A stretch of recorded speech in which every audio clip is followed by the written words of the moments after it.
எப்படி வந்து உடலுக்கு வந்து மருத்துவ ஆலோசனை மருத்துவ ட்ரீட்மெண்ட் ரெண்டுக்கு என்ன வித்தியாசம்? What is the different between the medical treatment, medical consultations? ஒன்றா தெரியுமா தெரியாதா? ரெண்டில் ஏதோ ஒரு பதில் சொல்லணும். நீங்கள் நல்லா இருக்கிறதுக்கு போகிறது கன்சல்டேஷன், நோய்வாய்ப்பட்டு போனால் அது வந்து ட்ரீட்மெண்ட். Can you understand? அப்போ மெடிக்கல் கன்சல்டேஷனுக்கு யார் போகிறாங்கிற ஒரு கேள்வி இருக்குது. இதில் வந்து நம்பர் 1 கார்ப்பரேட் பீப்புள் மட்டும்தான் மெடிக்கல் கன்சல்டேஷனுக்கு போவாங்க. அதாவது 100 கோடிக்கு மேலே உள்ளவங்க மட்டும்தான் மெடிக்கல் கன்சல்டேஷன் போவாங்க. மீதி அத்தனை பேருமே நோய் வந்த பின்னாடி தான் போவான். புரிஞ்சுதா? லோக்கல் பீப்புள் எதுக்கு போவான்? சளி பிடிச்சதுன்னா, காய்ச்சல் வந்ததுன்னா ட்ரீட்மெண்ட்டுக்கு போவான். டாப் லெவல் பீப்புள் வந்து நல்லா இருக்கிறதுக்கே போவான். நான் எப்படி மறுபடியும் நல்லா இருக்குன்னு சொல்லிட்டு. இப்போ நீங்கள் புரிஞ்சுட்டிங்களா? இது வரைக்கும் எந்த லெவலில் பார்த்துருக்கீங்க? மெடிக்கல் தான். அப்போ யார் நம்ம என்ன லெவலில் இருக்கோம்? என்ன லெவல்? Local level. இப்போ சார் சொன்னார் பார்த்தியா, இந்த மாதிரி எஜுகேஷன் கன்சல்டேஷன் இதில் வந்து நாங்கள் தான் இந்தியாவிலே நம்பர் 1 ஸ்பெஷலிஸ்ட்டு. நாங்கள் ஒருத்தர் தான் இருக்கோம். உங்களுடைய அந்த சமயத்தில் இருந்த 20 வருஷத்துக்கு முன்னாடி இருந்த டிஇஓவே என்னுடைய ப்ரோக்ராமுக்கு வரையில், சார் நீங்கள் வெளியே போயிருக்கேன்ட்டேன் சார் அப்படின்னார். எஸ், இது வந்து சர்ஜரிக்கல் டேபிள். இல்லை உங்கள் பொண்ணாக இருந்தாலும் சரி, பையனாக இருந்தாலும் சரி, வேலை இல்லை. டாக்டர் சொந்தக்காரங்க இருக்க ஆப்ரேஷன் பக்கத்தில் வச்சு பண்ணுவார், வெளியில் போங்க அப்படின்ட்டேன். சரியா? இன்றைக்கி வந்து சென்னையில் அல்லது இந்தியா முழு இருக்க பெரிய பெரிய நிறுவனங்கள் இருக்கக்கூடியவங்க எல்லாமே எங்களுடைய கன்சல்டன்சிக்கு பின்னாடி டாப் லெவல் வந்தவங்க தான். இப்போ சார் சொன்னார் அல்லவா, அந்த டயத்தில் வந்து 2 பேர் வெளியிலிருந்து கூப்பிட்டு வந்தாங்க. 2 ஸ்டூடெண்ட்டு. ஒரு ஸ்டூடெண்ட் இன்றைக்கி ஆஸ்திரேலியாவில் நம்பர் 1 இன்ஜினியர். இன்னொரு ஸ்டூடெண்ட் எந்த ஏரியான்னு சொல்ல வரல, உங்கள் ஏரியாவில் மெடிக்கல் சீஃப் ஆஃபீஸர், என்னுடைய ஸ்டூடெண்ட். ஸோ எங்களுடைய கன்சல்டேஷன் நீங்கள் பார்த்தீங்கன்னா சாதாரண எல்கேஜி குழந்தைக்கு ஒரு தடவைக்கு 5000 சார்ஜ் பண்ணுறோம். ஒரு தடவை வந்து பார்க்குறக்கு டாக்டர்கிட்ட பார்க்குறதுக்கு எவ்வளோன்னு தெரிஞ்சுங்க. எங்கிட்ட வரைக்கும் 5000. 3 மந்த்துக்கு வந்து பழைய ஃபீஸ் 1.25 லட்சம், இப்போ 2.5 லட்சம் பண்ணியிருக்கோம். 3 மாதத்துக்கு ஃபோனில் தான் கன்சல்டன்சி. நேரடியாக வர சொல்ல மாட்டோம். அப்படி வரணும்னா வரலாம், கிளினிக் வரலாம், கோயம்புத்தூர் வரலாம். எங்களுடைய பழைய ஃபீஸ் 3 மந்த்துக்கு எல்கேஜி குழந்தையாக இருந்தாலும் சரி 1.25 லட்சம். இப்போ நாங்கள் 2.5 லட்சம் பண்ணியிருக்கோம். ஃபாலோ பண்ண முடியுதா? ஃபாரினுக்கு வந்து 7 lakhs. ஸோ எங்களுக்கு வந்து சும்மா வந்து ஏதோ உங்களை கூப்பிட்டு அட்வைஸ் பண்ணுறதோ இது பண்ணுறதே கிடையாது. எங்களுடைய எல்லாமே இம்ப்ரூவ்மெண்ட் பேஸ்டு. நீங்கள் உங்கள் வீட்டில் வந்து 10 பொருள் யூஸ் பண்ணுறீங்க, அது ஃபேனாக இருக்கலாம், டேபிளாக இருக்கலாம், டிவியாக இருக்கலாம். அந்த 5 பொருள்கள் இருந்துச்சு, அந்த 10ல் 5 பொருள்களுடைய கம்பெனிக்கும் எம்டிக்கும் நாங்கள் தான் personal consultant. Can you understand? Follow பண்ண முடியுதா? ஸோ அதாவது வந்து இந்த ப்ரோக்ராமை வந்து உங்கள் எம்டி, அதாவது கரஸ்பாண்டன்ட் நடத்துகிறாருன்னா பிகாஸ் அந்த வேல்யூ அவர் புரிஞ்சுக்கிட்டார். அதனால தான் நீங்களாம் எங்களெல்லாம் பார்க்கவே முடியாது. ஃபாலோ பண்ணிக்கோ. எங்கள்கிட்ட அப்பாயின்மெண்ட்ஸ் வந்து பார்த்தீங்கன்னா இந்தியா லெவலில் இல்லை, ஃபாரின் லெவலில் வாங்கிட்டு இருக்காங்க. சாதாரண ஆளுக்கு கிடையாது. நாங்கள் லோக்கலுக்கு டாக்டரே கிடையாது. லோக்கல் பீப்புள் எதுக்கு போவான்? ட்ரீட்மெண்ட்டுக்கு. அவன் எதுக்கு வருவான்? நல்லா இருக்கிறதுக்கு. ஏழைகள் என்ன செய்வாங்க? கடன் வாங்குவாங்க. பணக்காரன் என்ன செய்வான்? கடன் வாங்காமல் எப்படி சம்பாதிக்கணும்னு கன்சல்டேஷன் எடுத்துக்கோங்க. புரியுதா உங்களுக்கு? ஏழைகள் என்ன செய்வாங்க? கடன் வாங்குவாங்க. அவன் என்ன செய்வான்னா கடன் வாங்காமல் எப்படி பிஸ்னஸ் பண்ணுறதுன்னு கன்சல்டன்சி எடுத்துக்குவான். ஃபாலோ பண்ண முடியுதா? ஸோ இந்த programme specialise for you, MSK, mind set knowledge. புரியுதா? ஸோ உங்களை டெவலப் பண்ணுறதுக்கு தான் இந்த நிறுவனம் எங்களுடைய நிறுவனத்தோடு இணைந்து ஏற்பாடு பண்ணியிருக்குது. அதனால் டெவலப் பண்ணுறது உங்களுடைய ஒர்க்கு. சரி, ஓகே மேடம், தேங்க்யூ. ஸோ அதனால் வந்து இன்னையிலேருந்து நீங்கள் நம்பர் 1 ஸ்டூடெண்ட்டாக மாறணும் அப்படின்னு முடிவு பண்ணிக்கிறீங்களா? உடம்பு வந்து ஆரோக்கியமாக இருக்குது, உடம்பு வந்து ஹெல்த்தியாக இருக்குது அப்படிங்கிறதுனுடைய அறிகுறிகள் என்ன? சிம்டம். உடம்பு ஹெல்த்தாக இருக்குங்கிறது எப்படி சொல்லலாம்? சொல்லுவாங்களா? எனக்கு உடம்பு ஹெல்த்தியாக இருக்குன்னு எப்படி சொல்லலாம்? நீங்கள் எவ்வளோ தூரம் பேசுகிறீங்களோ அவ்வளோ தூரம் நல்லது, எவ்வளோ தூரம் பேசாமல் இருக்கீங்களோ அவ்வளோ தூரம் நல்லது. ஏன்னா 2 விஷயம் இருக்குது. பேசினாலும் நல்லது, பேசினாலும் நல்லது. யாருக்கு நல்லது? பின்னாடி உங்களுக்கு பேசினா உங்களுக்கு நல்லது. பேசலினா பின்னாடி நீங்கள் வேலைக்கு போவீங்கள்ல, அப்போ அவங்களுக்கு நல்லது. உங்களை விட்டுப்பட்டு 100 ஆள் எடுத்துக்குவாங்க. அவ்வளோதான். பேசாத ஆளுகள்னால இன்னும் நல்லது இருக்குது, 100 ஆளை விட்டுட்டு இன்னொன்று எடுத்துக்குவாங்க. சொல்லுங்கள், உடல் ஹெல்த்தியாக இருக்கிறது எப்படி தெரிஞ்சுக்கலாம்? பிரிஸ்காக இருக்கிறது. பிரிஸ்காக இருந்தால் உடம்பு நல்லா இருக்குது. சரி, ஒருத்தர் ஓடிக்கிட்டே இருக்கார், திங்குன்னு ஓடிட்டு இருக்காரு, ஆனால் ஒரு யூஸும் இல்லை. சரி, ஓகே, பிரிஸ்க்கு அப்படின்னா என்ன? அடுத்தது எந்த எந்த டிசீஸும் இல்லாமல் இருக்கிறது. பைத்தியக்காரனுக்கு எந்த டிசீஸும் கிடையாது. பைத்தியக்காரனுக்கு எதாவது டிசீஸ் இருக்கா? டாக்டர்கிட்ட போய் கியூவில் நிற்கிறானா? இரும்பல் மருந்து, காய்ச்சல் மருந்து, கொரோனா மருந்து, எந்த மருந்தும் கிடையாது. மென்டலி இல்லை, பட் மென்டலி வெல்லு. எல்லாத்துக்கும் சொல்கிறீங்களா சாப்பாடு நல்லா இருக்கணும். என்ன சாப்பாடு நல்லா இருக்கணும்? ஹெல்த்துனா என்ன? எப்போவுமே ஒரு விஷயத்தை நல்லா தெரிஞ்சு, ஹெல்த் அப்படிங்கிறதுக்கு டெஃபினிஷன் உங்களுக்கு தெரியுமா? அப்போ என்ன செய்யணும்? தெரியலைங்கிறது என்னைக்கு தெரிஞ்சுக்கிறீங்களோ அன்றைக்கி தான் தெரியுதுன்னு அர்த்தம். ஃபாலோ பண்ண முடியுதா? தெரிஞ்சதெல்லாமே சொல்கிறது தெரிஞ்சதல்ல. தெரிஞ்சது தெரியலைங்கிறத தெரியலன்னு சொல்ல தெரியணும். ஓகேவா? ஹெல்த் அப்படிங்கிறது உங்களால் ஒரு ஆக்டிவிட்டி செய்ய தெரியணும், செய்ய விரும்பணும். செய்கிறப்ப டயர்டாகக்கூடாது. அந்த செய்கிற அளவுக்கு ஸ்ட்ரென்த் இருக்கணும். இது ஹெல்த்து நல்லா இருந்தால் உங்களால் ஒரு செயலை செய்ய முடியும். அப்புறம் அளவாக தூக்கம் வரும். ஹெல்த் நல்லா இல்லைன்னா தூக்கமே வராது. இன்னொன்று, தூக்கம் மட்டும்தான் வரும் இல்லையா? சரி, இது ஹெல்த்து அப்படிங்கிறதுக்கு அடையாளம். ஹெல்த் இல்லைன்னா இதுக்கு நேர் ஆப்போசிட் இல்லையா? ஃபாலோ பண்ண முடியுதா? சரி, உடல் அதே மாதிரி உங்களுடைய மைண்டு உங்களை இயக்கிறது மூளை கிடையாது. உங்கள் மூளை எது தெரியுமா? கைகாலை இயக்கிறது மட்டும்தான் உங்கள் வேலை. உங்கள் வாழ்க்கையை இயக்கிறது மைண்டு. பணக்காரனாக மாறுறதுக்கு மூளை காரணமா, மனசு காரணமா? மூளை. இப்போ எல்லாத்துக்கும் மூளை இருக்குல்ல, பணக்காரனாக இருக்கணும்ல. மைண்டு தான். புரியுதா? அப்போ மனசு ஒர்க் பண்ணுதா இல்லையாங்கிறது ஏதாவது டெஸ்ட் பண்ணியிருக்கீங்களா இது வரைக்கும்? பண்ணினதே இல்லை. மூளை வேலை செய்யணும்னு டெஸ்ட் பண்ணியிருக்கீங்களா? அது இல்லை, இதுவும் இல்லை, அதுவும் இல்லை. எதுதான் இருக்குது? அப்படி ஒன்று இருக்குல்ல. இதுதான் நம்மளுடைய லெவல். மூளை டெஸ்ட் பண்ண வேண்டியதே இல்லை. ஏன்னா மூளை நல்லா இருக்க இடத்த நீங்கள் நடக்கிறீங்க. நடக்க முடியல அப்படின்னா மூளை சரியில்லை. அதே மாதிரி ஒரு செயலில் சக்ஸஸ் பண்ண முடியலன்னா மனசு வேலை செய்யலின்னு அர்த்தம். எல்லாத்துக்கும் மூளைங்கிறது என்ன, எவ்வளோ நரம்பு இருக்குது, எத்தனையோ நரம்பு இருக்குது. அதே மாதிரி மனசில் நிறைய சிஸ்டம் இருக்குது. அந்த சிஸ்டம் ஒர்க் ஆகலைன்னா உங்களுக்கு சரியாக ஒர்க் ஆகாது. ஒர்க் ஆகலைன்னா ஒர்க்கு பண்ண முடியாது. ஒர்க் பண்ண முடியுதுன்னா ஒர்க் ஆகணும். ஒர்க் பண்ணுறதுல ப்ராப்ளம் வந்துச்சுன்னா ஒர்க் பண்ணுறதுல ப்ராப்ளம். ஒர்க் பண்ணுறது ப்ராப்ளத்தை சரி பண்ணோம்னா ஒர்க்கு சரியாயிடும். இப்போ ஒர்க் ஆகுதா? நல்லா ஒர்க் ஆகுது இல்லையா? Very nice. அதனால் எங்களுடைய தியரி மைண்ட் செட் நாலேஜ் இதுதான். அதனால தான் நிறைய பேர் ஏழைகளாகவே இருக்காங்க. ஏன்னா அவங்க மனசை மேம்படுத்திக்கிறதே கிடையாது. மனசை மேம்படுத்தினா மனத்துல சிஸ்டம் இருக்குது. சரியா? உடம்புல எத்தனை சிஸ்டம் இருக்குது சொல்லுங்கள்? சூப்பர். சொல்லுங்கள், எத்தனை சிஸ்டம் இருக்குது? எஸ்ஸு நோ, ரெண்டில் என்ன சொல்லணும்? நோ. Very good. நீங்கள் தான் கிரேட். ஒரு சிம்பிளாக சொல்கிறேன். நம்ம ரெஸ்பிரேட்டரி சிஸ்டம்னு சொல்கிறோம். மூச்சு அப்படிங்கிறது ஒரு சிஸ்டம். சரியா? இன்டெஸ்டினல் அது ஒரு சிஸ்டம். நர்வ்ஸ் அது ஒரு சிஸ்டம். இப்படி மினிமம் 9க்கு மேலே சிஸ்டம் இருக்குது. ஸ்கெலிட்டன் தனி சிஸ்டம். அதே மாதிரி மைண்டில் நிறையா சிஸ்டம் இருக்குது. மனசில் நிறையா சிஸ்டம் இருக்குது. இந்த மெமரின்னு சொல்கிறீங்கல்ல, இதெல்லாம் அந்த காலத்தில் கண்டுபிடிச்சிது. அதெல்லாம் அவுட்டேட்டட். அதெல்லாம் 1000 வருஷத்துக்கு முன்னாடி கண்டுபிடிச்சது. எது? மெமரிங்கிறது அவுட்டேட்டட். இது உங்களுக்கு சந்தேகமாக வரணுமே. அது என்ன சார் மென்டல் அப்படிங்கிறீங்க, மெமரிங்கிறீங்க, அது அவுட்டேட்டட்னு எப்படின்னு ஏதாவது சந்தேகம் வருதா? வரலையா? அப்போ சொல்லுங்கள், என்ன சந்தேகம் சொல்லுங்கள். அதான் தெரியல. மெமரி அவுட்டேட்டட் எப்படி அப்படின்னு சொல்லுங்கள் பார்க்கலாம். மெமரி அவுட்டேட்டட்னு ஏதாவது ஒன்று சொல்லுங்கள். நீங்கள் இனிமேல் எதுவுமே தெரிஞ்ச மாதிரி காமிச்சிக்க கூடாது. தெரியலனா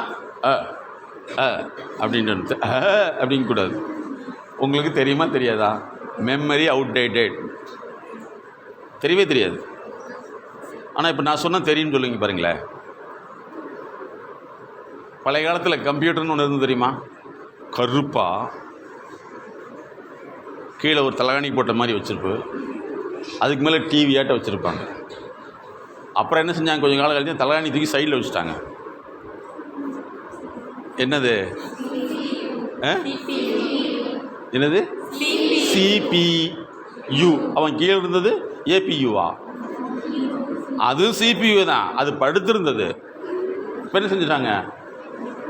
டயர்டாகிருக்குன்னு சொல்லிட்டு எழுப்பி விட்டாங்க CPU. புரியுதா? அது வந்து உள்ளுக்குள்ளே போட்டுக்கலாம், எடுத்துக்கலாம். புரியுதா? உள்ளுக்குள்ளே போட்டுக்கலாம், எடுத்துக்கலாம், திட்டிக்கலாம், திட்ட வச்சுக்கலாம். அப்படி தானே? நிறைய பேர் அப்படி தானே? உனக்கு அறிவு இருக்குதா அப்படின்னா, உனக்கு அறிவு இருக்குதா அப்படின்னு CPU சிஸ்டம் போய் அங்கே வேலை செய்யுதுன்னு அர்த்தம். தள்ளிவுக்கார். ஏன் தள்ளிவுக்காருன்னு? படிச்சியா? ஏன் படிச்சா? நீ படிச்சியா? அப்படிலாம் இருக்காங்கல்ல? இருக்காங்களா? இருக்காங்களா இல்லையா? எஸ். வீட்டில் வந்து உங்கள் மம்மி வந்து நேரத்தை எந்திரி. ஏன் ஏன் ஏன் நீ எந்திரிச்சுக்க, நீ எந்திரிக்கிற? மணி 7 ஆச்சா? சொல்லவே இல்லை. அப்படியே இருந்து சொல்லிட்டு இருக்கேன்ல, நீ சொன்ன எனக்கு தெரியவே இல்லை அப்படின்னு. இதெல்லாம் CPU சிஸ்டம். இப்போ என்னாச்சுன்னா அதெல்லாம் மாறி போய் வந்து என்ன வந்துருச்சு? இப்போ சிஸ்டம் வந்து என்ன ஆயிடுச்சு? அதாவது மெமரியில் அடுத்த வெர்ஷன் வந்துருச்சு. நம்ம ப்ரோக்ராமிங்காக வந்தது. என்ன வந்துச்சு? ப்ரோக்ராமிங் பண்ணி செய்கிற மாதிரி வந்துச்சு. இப்போ என்னென்னா அதையும் மீறி வந்து இன்டெலிஜென்சி. இப்போ இருக்கிற கம்ப்யூட்டருக்கு பேர் மெமரி கிடையாது. என்னது? இன்டெலிஜென்சி. அது என்ன இன்டெலிஜென்சி? Artificial intelligence. அதாவது செயற்கை நுண்ணறிவு. செயற்கை நுண்ணறிவு. பொழுது அன்னைக்கு டிவி பார்க்காத, செல்ஃபோனை ஃபில்லிங் த பிளாங்க்ஸு, செல்ஃபோனை இன்னும் நல்லா சொல்லுங்களேன். Very good, very good. யார் சொன்னது? கை தூக்குங்க. வெக்கப்படாத சொல்லு. You are only correct, exact answer. செல்ஃபோனை நோண்டாத. அப்படிதானே? அப்படி ஏதாவது நீங்கள் வந்து ஒரு கத்தி வச்சு கரெக்ட் இல்லை சைடில் கரெக்ட் எலியா இல்லை ஏலியன்ஸா? எலியும் கிடையாது, ஏலியன்ஸும் கிடையாது. அப்போ அதுக்கு நோண்டுறீங்க இல்லையா? அப்படின்னு சொன்னால் நமக்கு என்ன வருது? ஏன் நீ மட்டும் பார்க்குற? கோபம் வர, நீ மட்டும் பார்க்குற? சரியா? இது வந்து செயற்கை நுண்ணறிவு. இது என்ன அறிவு? Artificial intelligence. செல்ஃபோனை பார்க்காத. அப்படிலாம் பார்க்க முடியாது. நீ மட்டும் நைட் பார்த்துட்ருக்க, டிவியை பார்க்காத. நான் போன முன்னாடி டிவி பார்க்குறேன். உனக்கு ஒரு நியாயம்? டெல்மி. எனக்கு ஒரு நியாயம். வரட்டும், உங்கள் அப்பா வரட்டு சொல்கிறேன். வரட்டும், அதே அப்பா வரட்டும் நானும் சொல்கிறேன். சேலஞ்சு, சவால் அப்படின்னு சொல்லி சண்டை வரும். இதுக்கு பேர் என்னது? Artificial intelligence. அறிவே இல்லாமல் அப்ஜெக்ஷன் பண்ணுறது. ஓகே? எது இல்லாமல்? அறிவே இல்லாமல். டாக்டர்கிட்ட போய் சர்க்கரை சாப்பிடாத, ஏன் நீ மட்டும் சாப்பிட்றீங்க அப்படி போய் சொல்லுவீங்களா? அவர் சொல்லுவார், hello tell me babies. Doctor சொல்கிறாரு அடிக்கடி கோவப்படாதீங்க பெண் குழந்தைகளே. அப்படி கோவப்பட்டீங்கன்னா உங்களுக்கு ரொம்ப நல்லது.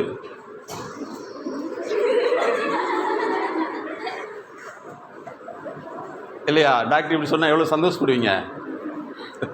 இதை எங்கள் அம்மாட்ட சொல்லுங்கள். அவங்க அம்மா இல்லைங்க இவங்க டேடிட்டு சொல்லுங்கள். ஏன் நான் அப்படி தான் கோவப்பட்டுருக்கேன். எப்படி தானே?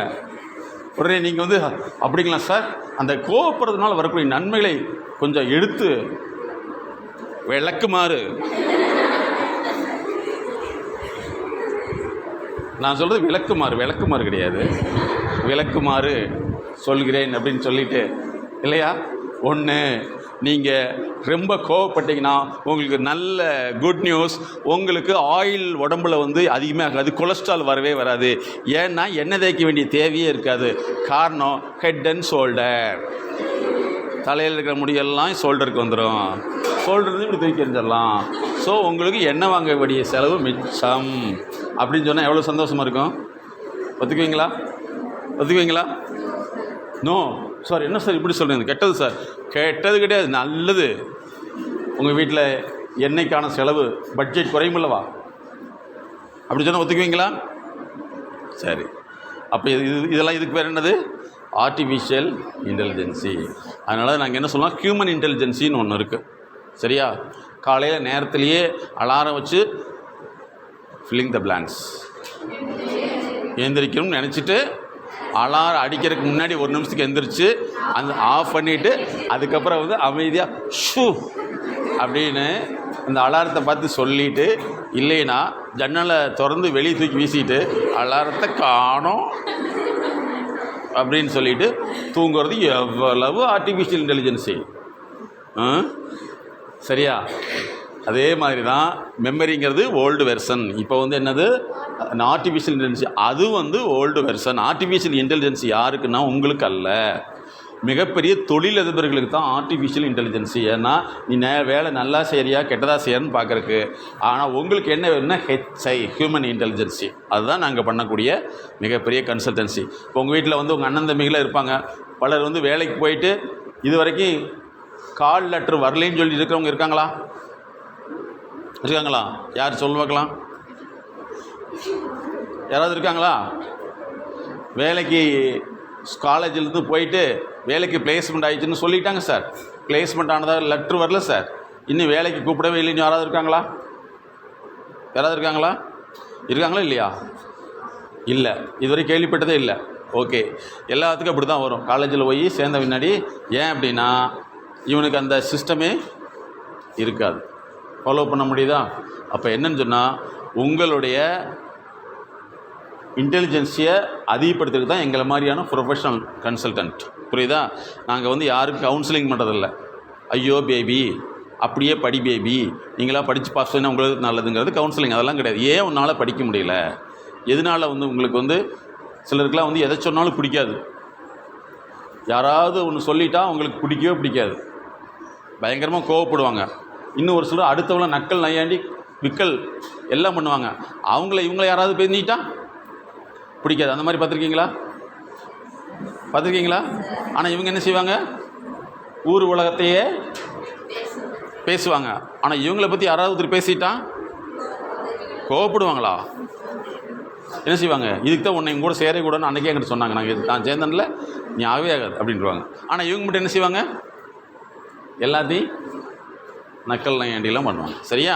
ஓகே. ஸோ இதெல்லாமே வந்து நம்மளுடைய சிஸ்டம் ஒர்க் பண்ணலன்னு அர்த்தம். புரிஞ்சுதா? கரண்ட் கம்ப்யூட்டர் தொட்டால் கரண்ட்டு வருது அப்படின்னு என்ன அர்த்தம்? கரண்ட்டு மோசமா கம்ப்யூட்டர் மோசமா?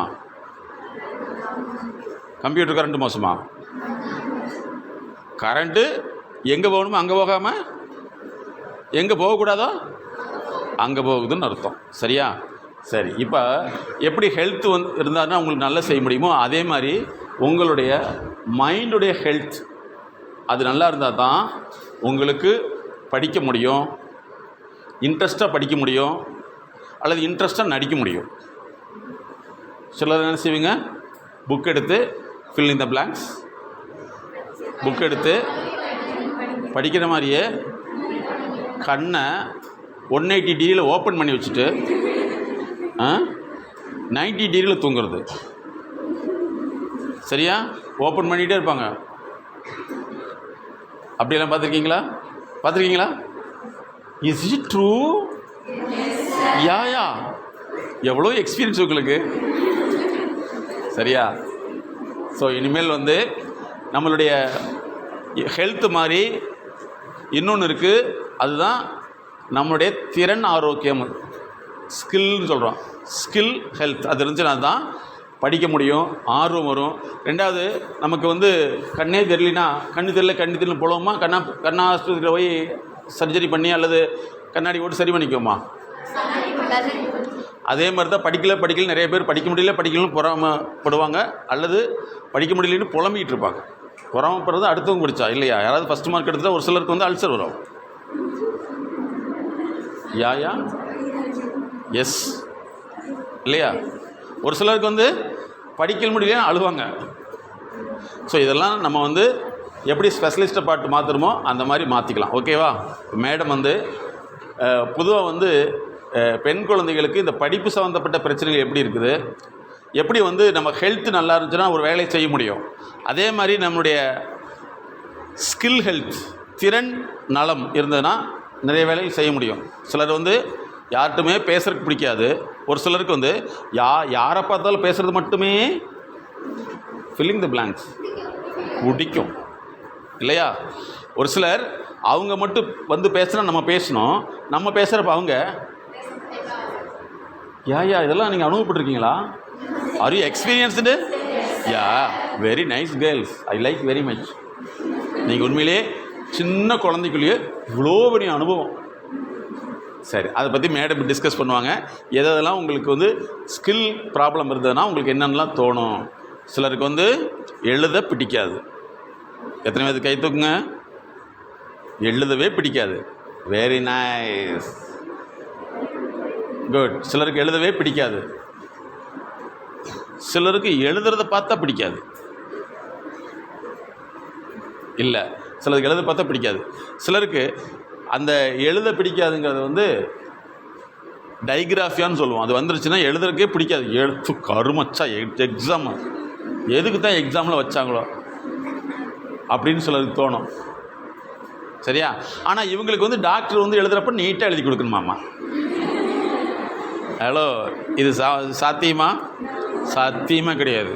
ஏன்னா இவங்க மட்டும் கோணையா டாக்டர் மட்டும் கரெக்டாக எழுதணுமாம்மா. ஓகே. ஒரு சிலருக்கு படிக்கிறதே பிடிக்காது, அது டிஸ்லெக்ஸியா. இந்த புஸ்தகத்தெல்லாம் எனக்கு பார்த்தா எப்படி தெரியுமா இருக்குது? எப்படி இருக்குது சொல்லுங்கள்? பர்ரு பர்ரு பர்ரு பர்ரு கிழிச்சு வீசிட்டு அது வெளியே நடந்து போனால் எப்படி இருக்கா, அப்படியே பேப்பர்களாக விழுகும், அந்த மாதிரி இருக்கும் அப்படின்னு தோணும்.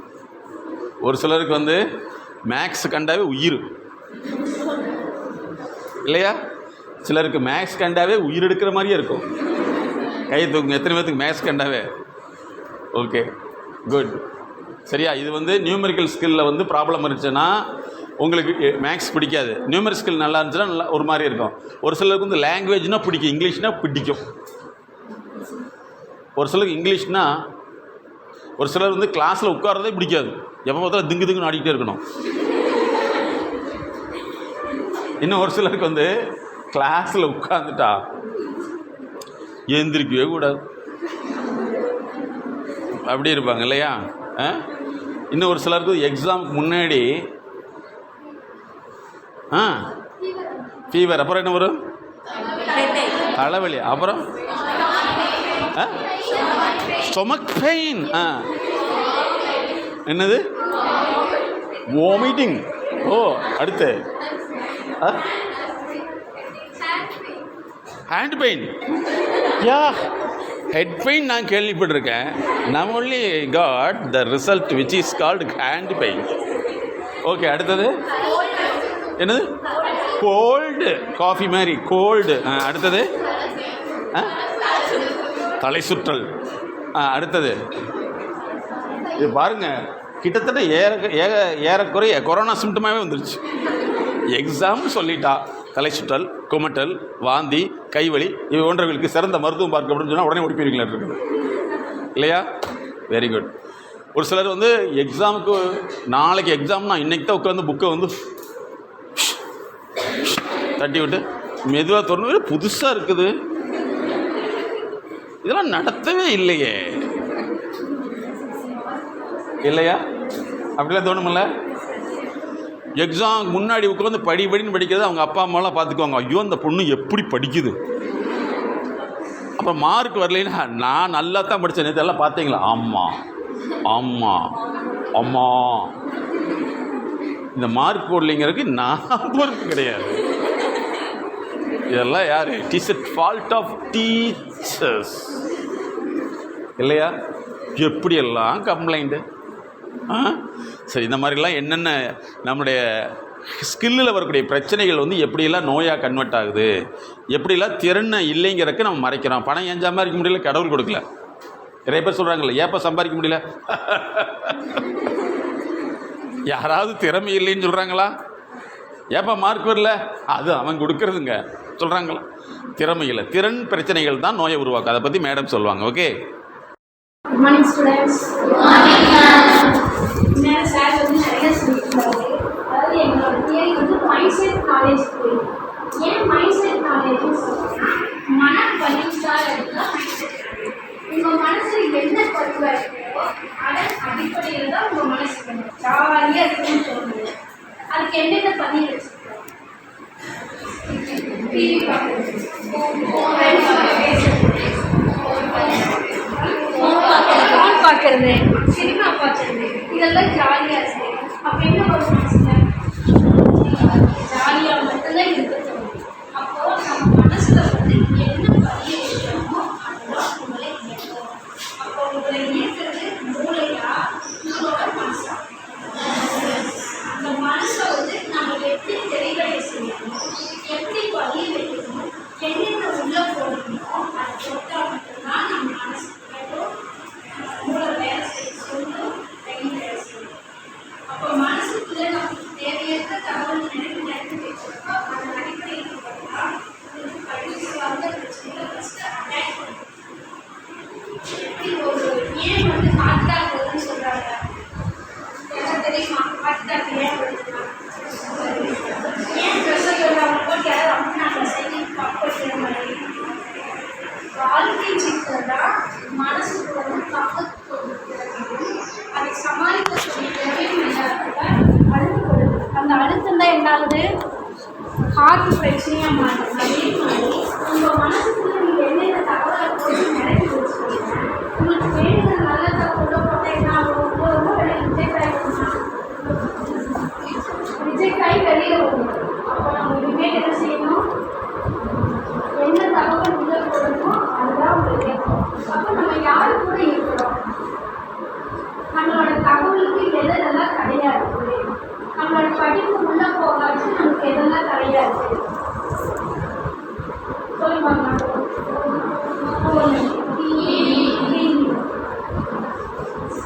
அப்புறம் ஃப்ரெண்ட்ஸு, அவ்வளோதான். அப்புறம் இது எல்லாம் நம்ம சேகரிச்சு வைக்கணுமா ரிஜெக்ட் பண்ணணுமா?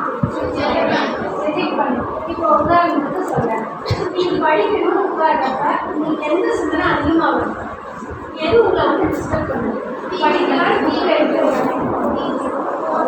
சாங், ஃபோனு, டிவி, ஃப்ரெண்டோட பேசுறது, அம்மா திட்டுறது, டீச்சர் இதை போட்டு கவனிப்பு தெரியலான்னு சொல்லி இதெல்லாம் ரீகால் ஆகுதா? அப்புறம் படிப்புக்குள்ள எத்தனை விஷயங்கள் உங்களுக்கு பிரச்சனையாக போய் சிக்கிட்டு இதையெல்லாம் நம்ம தெரிஞ்சுக்கிட்டு இதுலேருந்து வெளியில் வந்துட்டால் நம்ம தான் நினைக்கிறோம். அப்போ உங்களுக்கு உங்களோட வாழ்வாதாரத்துக்கும் உங்களோட ஹையர் எஜுகேஷன் போகிறதுக்கும் உங்களை இம்ப்ரூவ் பண்ணிக்கிறதுக்கும் ஃபஸ்ட்டு தேவைப்படுறது என்னது, கல்வி. அந்த கல்வி இருந்தால் மட்டும்தான் அடுத்தடுத்து உங்களால் பொருளாதாரத்தில் டெவலப் ஆக முடியும், அடுத்தது சோசியல் மீடியாவில் டெவலப் ஆக முடியும், உங்கள் வாழ்க்கை முன்னேற்றத்துக்கு உங்களை இம்ப்ரூவ் பண்ணிக்கிறதுக்கு உதவும். அப்போ கல்விங்கிறது என்னன்னா ஃபஸ்ட்டு அகாடமிக் லேர்னிங். உங்கள் ஸ்கூல் வந்து உங்கள் ஸ்கூல் மட்டும் கிடையாது, எல்லா ஸ்கூலுமே சிலபஸ் அப்படிங்கிறது வந்து உங்களுக்கு மொழி அறிவு கொடுக்கக்கூடியதாக தவிர உங்களை உயர்த்தாது. அப்போ மொழி அறிவை வச்சுக்கிட்டு எப்படி நம்மளை இம்ப்ரூவ் பண்ணிக்கிறதுனா நம்ம எடுத்துக்கக்கூடிய தகவல்களும் நம்ம வெளிப்படுத்தக்கூடிய தகவல்களையும் தான் இருக்குது. அப்போ அந்த அகாடமிக்கில் மொழியை ஏன் நம்மளால் எடுத்துக்க முடியலன்னா நம்ம தேவையான தகவல் இது வரைக்கும் உங்களுக்கு வயசு வச்சு 15 வயசு 15 16 இந்த ஏஜில் இத்தனை வருஷம் நீங்கள் என்னென்ன பார்த்து வச்சுருக்கீங்களோ அதன் அடிப்படையில் உங்கள் மனசு வேணும். அப்போ இனிமேல் நீங்கள் என்ன பண்ணணும்னா அந்த மொழி அறிவு அதிகப்படுத்துறதுனா நீங்கள் வந்து படிப்புலாம் ஆரோக்கிய செலுத்தலாம் மட்டும்தான் நீங்கள் வந்து வெளியில் வந்து டெவலப் ஆக முடியும். இப்போ நீங்கள் படிப்பு உட்காரப்போ நீங்கள் என்னென்ன பிரச்சனைகள் வந்து உங்களுக்கு தடையாக இருக்குது, இனிமேல் இதை டெவலப் பண்ணணுமா இல்லை நம்மளை டெவலப் பண்ணிக்கணுமான்னு பார்க்கணும். ரிலேஷன்ஷிப்னால பிரச்சனை வரும் படிக்கும்போது.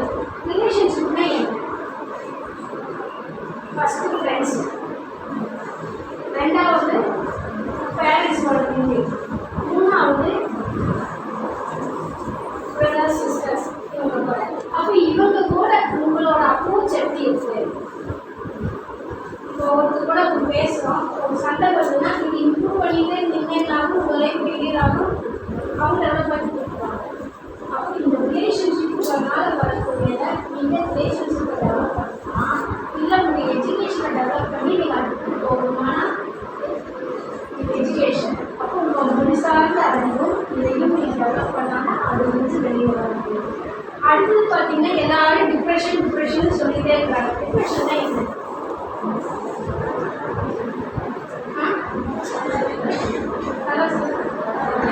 மன அழுத்தம். ஏன் மன அழுத்தம் வருது? உங்களுக்கு ஏன் மன அழுத்தம்? நீங்க போய் கஷ்டப்பட்டு வேலை செய்வீங்களா? இல்லை. கஷ்டப்பட்டு படிக்கிறோங்கிற வெளியில் நம்ம என்ன பண்ணுறோம்? நம்மளுக்கு ஸ்கூலுக்கு போகிறதுக்காக நம்ம பேரண்ட்ஸ் என்னென்ன செய்கிறாங்க? அவங்க கஷ்டப்படுறாங்க, நம்ம கஷ்டப்படுறோம். நம்ம ஸ்கூலுக்கு போகிறதுக்காக நேரத்தில் 5 மணிக்கு 7 மணிக்கு ஸ்கூல் போகிறதுக்கு அவங்க 5 மணிக்கு முடிக்கணும். காலையில் எழுந்திரிச்சு கொண்டு சாப்பாடு எல்லாம் ரெடி பண்ணி கொடுக்கணும். ஏன் ஊட்டியோடு பண்ணணும். ஈவினிங் வந்து டிஃபன் பாக்ஸ் எல்லாம் கழுவி வைக்கணும். அவங்க வேலைக்கும் போயிட்டு வரணும். அப்போ இத்தனை அடுத்த அவங்களுக்கு தான் மாணவர்கள் வந்து ஏன் உங்களுக்கு வரணும்? நம்மளோட கவனிக்கும் திறனும் கேட்கும் திறனும் குறைஞ்சிட்டே வந்துச்சுன்னா மன அழுத்தம் வரும். இப்போ டீச்சர்ஸ் கிளாஸ் எடுக்கிறப்போ எத்தனை பேருனால கவனிக்கவே முடியல கிளாஸ். அப்படியே இல்லை கேட்டுக்கலாம். ஏன்னா நம்மளோட பிரச்சனை நம்மளுக்கு தெரிஞ்சாதான் நம்ம டெவலப் ஆக முடியும். அப்போ ஏன் நம்மளால கவனிக்க முடியலன்னா நம்மளோட எண்ணங்களும் செயல்களும் கொஞ்சம் பிரச்சனைகள் வந்து இருக்கும். இல்லைன்னா என்ன பண்ணுவோம்? அதிகமான சந்தோஷத்தில் போயிட்டோம்னா ரெண்டுமே பிரச்சனையாயிட்டு காப்பாயிடும். அந்த இடத்துல தான் உங்களுக்கு படிப்பு சார்ந்த பிரச்சனைகள் வரும். நீங்கள் என்னதான் படிச்சிருந்தாலும் படிச்சது மறந்து போகும். ஏன் படிச்சது மறந்துட்டீங்க? சினிமா ஒரு தடவை தான் பார்க்குறீங்க, அந்த சீன் 3 தடவை சொல்கிறீங்க. இன்ட்ரெஸ்ட் பிடிச்சிருக்கு. அதே மாதிரி படிப்பு நமக்கு பிடிச்சிருந்தாதான் நம்மளுக்கு இருக்கும். அப்போ புக்கு கூட நம்ம எவ்வளோ மணி நேரம் இருக்கிறோம், எவ்வளோ மணி நேரம் இருக்கிறோங்கிற பேரில் நம்மளை ஏமாற்றிக்கிறோம், நம்மளை ஏமாற்றுறோம். அப்போ புக்கு கூட நம்ம படிக்கிறோங்கிற பேரில் எடுத்து வச்சுட்டு ஆனால் வீட்டுக்கு போய் எத்தனை பேர் புக் எடுத்து வச்சு படிக்கிறீங்க? உண்மை சொல்லணும், படிக்கவே இல்லை. எவ்வளோ நேரம் படிக்கிறீங்க? 2 hours. அப்படின்னா நீங்கள் ஃபஸ்ட்டு ஒரு 1 month சிலபஸ் முடிச்சுருக்கீங்க. அப்போ இந்த 2 மணி நேரத்துக்கு நீங்கள் எவ்வளோ நேரம் படிப்பீங்க? உங்கள் மைண்ட் வந்து படிக்கிறதுக்கு நான் அக்செப்ட் பண்ணுறது எவ்வளோ நேரம்? 5 நிமிஷமா 10 நிமிஷமா? இல்லை 2 மணி நேரம் இருந்தாலும் 1 மணி நேரம். அந்த படித்ததை நினைவுபடுத்தி பார்க்க முடியுதா? நினைவுபடுத்தினா அப்படியே வருதா? வருது. அந்த நினைவுபடுத்தும் போது எழுத முடியுதா? அப்போ நம்ம படித்தோமா நடிச்சோம். அப்போ இதை தவிர்த்துட்டோம்னா நம்ம என்ன பண்ண முடியும்? 1/2 மணி நேரம் நீங்கள் படிச்சீங்கனாலும் உங்களால் எழுத முடியும். இதுதான் கண்டுபிடிச்சது மைண்ட் செட் நாலேஜ் தெரப்பி. இதே நாங்கள் ஒரு மெடிடேஷன் ஸ்கூலில் போய் எங்களோட ரிசர்ச்சில் கேட்குறோம், நீங்கள் ஏன் சிபிஎஸ்சி போய் படிக்கக்கூடாது? அவங்க நல்ல மார்க் ஸ்கோர் பண்ணுறாங்கல்ல அப்படின்னா அதுக்கு ஸ்டூடெண்ட்ஸ் சொல்கிறாங்க, சார் சிபிஎஸ்சி போனால் ஓனாக எழுதணும், எனக்கு ஓனால எழுத தெரியாது, இருக்கிறத அப்படியே எனக்கு எழுத தெரியும் அப்படின்றாங்க. அதே சிபிஎஸ்சியில் போய் கேட்குறோம் ஸ்டூடெண்ட்ஸுங்க, ஏன் மெட்ரிக் மாதிரி நீங்கள் போனீங்க ஈஸியாக இருக்குமில்ல, ஏன் போக மாட்டேங்கிறீங்க அப்படின்னா, இல்லை சார் அங்கே வந்து படித்தது அப்படியே எழுதுவாங்க, எனக்கு கஷ்டம், ஓனானால் நிறைய எழுத முடியும் சார், நம்ம க்ரியேட்டிவிட்டி வெளியில் கொண்டு வர முடியும் சார் அப்படின்றாங்க. அப்போ இதெல்லாம் பேஸ் பண்ணினா மைண்ட் செட் நாலேஜ்னு கொண்டு வருது. அப்போது மொழி சார்ந்த அறிவுகள் வந்து புத்தகத்தில் தான் இருக்கும். அதை பேஸ் பண்ணி நம்ம ஸ்கில் எப்படி இம்ப்ரூவ் பண்ணிக்கலாம் அப்படிங்கிறது தான் மைண்ட் செட் நாலேஜ் தெரப்பி. இது வரைக்கும் நம்ம படித்தவங்களோட பேரில் என்னென்ன தவறுகள் நடந்தது, அதனால் ஏற்பட்ட உடல் பாதிப்புகள் என்னென்ன பார்த்தோம்னா, நம்ம படிக்கிறோங்கிற பேரில் டைம் எவ்வளோ வேஸ்ட் பண்ணுறோம். 8 மணி நேரம் ஸ்கூல் கிளாஸ் எடுக்கிறாங்க, 8 மணி நேரம் படிச்சதை வேஸ்ட் பண்ணுற டைம் கொடுக்குறாங்க. திரும்பவும் வீட்டில் போய் படிக்கிறோம். ஏன் நம்மளால மார்க் ஸ்கோர் பண்ண முடியல? என்ன ப்ராப்ளம் வருது? அப்போ படிச்சது மறந்து போகுதா? படிக்கிறீங்க எல்லாரும் படிங்க சொல்கிறாங்க.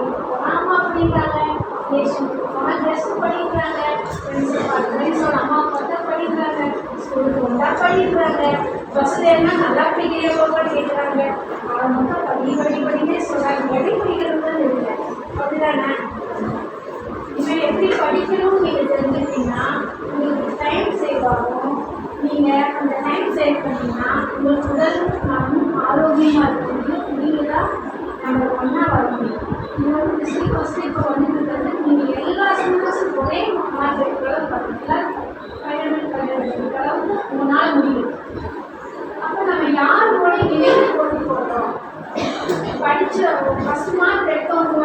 அவங்களோட கோஆப்ரேட் பண்ணி நம்ம படிக்கலாம். இல்லை நம்மளை சார்ந்த பிரச்சனைகள் சொல்கிறவங்களோட உட்காந்து படிச்சுக்கலாமா? ஐயோ ரொம்ப கஷ்டம் கிளாஸ் எடுக்கிறது, கிளாஸே புரியல அப்படின்னா அவங்க யாராவது சப்போர்ட் பண்ணுற மாதிரி நீங்கள் பண்ணி கொடுப்பியா? அப்போ அவங்க மைண்ட் தான் உங்கள்கிட்ட வேலை செய்யணும். அப்போ நம்ம யார் கூட இருக்கணுமோ அது சார்ந்தவங்களோட இருந்தால் அறிவு பெறணும். நம்ம பிரச்சனை சார்ந்தவங்களோட இருந்தால் அவங்க தலைவலிக்குதுன்னா அவங்க காய்ச்சல் வரும், அவங்க வயிறு வலிக்குதுன்னா அவங்க காய்ச்சல் பண்ணணும். இனிமேல் என்ன பண்ணணும்? இதெல்லாம் அமைதியாக இருக்கிறது பார்த்தா டெவலப் பண்ணணுமா? லட்சுமி ஸ்டார்ட் பண்ணி டெவலப் ஆகணும். இப்போ இந்த படிப்புனால உங்களுக்கு என்னென்ன உடல் சார்ந்த பிரச்சனைகள் வருதுன்னு பார்த்தீங்கன்னா, அதிக நேரம் தூக்கம் வரும். எத்தனை பேருக்கு ரொம்ப நேரம் தூக்கம் வருது? காலையில் எழுப்புனா எழுந்திருக்கவே முடியாது. ஒரு 5 நிமிஷம் ப்ராக்டிஸ், ஒரு 10 நிமிஷம், 1/4 மணி நேரம்னு சொல்லி டைம் போட்டுருவோம். அப்போ இது எல்லாமே கிளாஸில் வந்து பண்ணிட்டீங்கன்னாலும் மேலும் தூக்கத்தை அதிகப்படுத்தி உடம்பு டயர்டாக இருக்கும். இதனால என்ன வருது பார்த்தீங்கன்னா, உடம்பு வலிக்க ஆரம்பிச்சிடும், ஒன்று ஒபிசிட்டி அதிகமாகும், இல்லைன்னா ரொம்ப சின்ன ரெண்டுமே பிரச்சனை தான். அடுத்து பார்த்தீங்கன்னா, எக்ஸாம் டைமுக்கு முன்னாடி நீங்கள் இதெல்லாம் பண்ண முடியாததுனால வீட்டில் காய்ச்சல் வரும், ஸ்டொமக் பெயின் வரும். கிளாஸ்லேருந்து ஸ்கூல்லேருந்து வீட்டுக்கு போகணுன்னே தலைவலிக்குது, என்னால் பார்க்க முடியல, என் கண்ணு எரியுது, நெத்திக்கிட்டு எல்லாம் வலிக்குது, சண்டை ஃபுல்லாக வலிக்குது, என்னால் உட்காரவே முடியல, இன்னும் உட்காந்துருக்கேன், இன்னும் படிக்கிறேன், எப்படி எக்ஸசைஸ் பண்ணேன், கொஞ்ச நேரம் படிச்சுக்கிறேன் அப்படின்னு படிப்போம். நைட் 9 பார்த்து சாப்பிட்டோம், காலையில் இருந்துச்சு. இதே ரொட்டீன் ஆகிறப்ப உங்களுக்கு எக்ஸாம் டைமில் வரக்கூடிய பிரச்சனை பார்த்தீங்கன்னா காய்ச்சல் அப்படின்னு வரும். ஒரு சிலர் பார்த்தீங்கன்னா சளி அதிகமாக பிடிச்சி அந்த டைமில் எக்ஸாம் ஒரு 2 days முன்னாடி சளி பிடிச்சோம்னா காதெல்லாம் அடைக்க ஆரம்பிச்சிடும், த்ரோட் பெயின் வந்துடும். இது எல்லாமே உங்களோட ஸ்கின் ப்ராப்ளம் தான். அப்போ நம்ம எதை இன்புட் வாங்கணுமோ, எதை அவுட்புட் கொடுக்கணுமோ அதுதான் உங்களோட ஆனால் இனிமேல் ஒவ்வொரு இந்த வரைக்கும் ரொட்டீன் முடியாது, இனிமேல் ரொட்டீன் மாறணும். கிளாஸ் எடுக்கிறது தோணுச்சாலே 75% மார்க் இருக்கும். இது யாராலும் எடுக்க முடியும்? தெரியும். அப்போ நம்ம கவனிக்காது நம்ம தவறா இல்லை எடுத்து புரியலையா?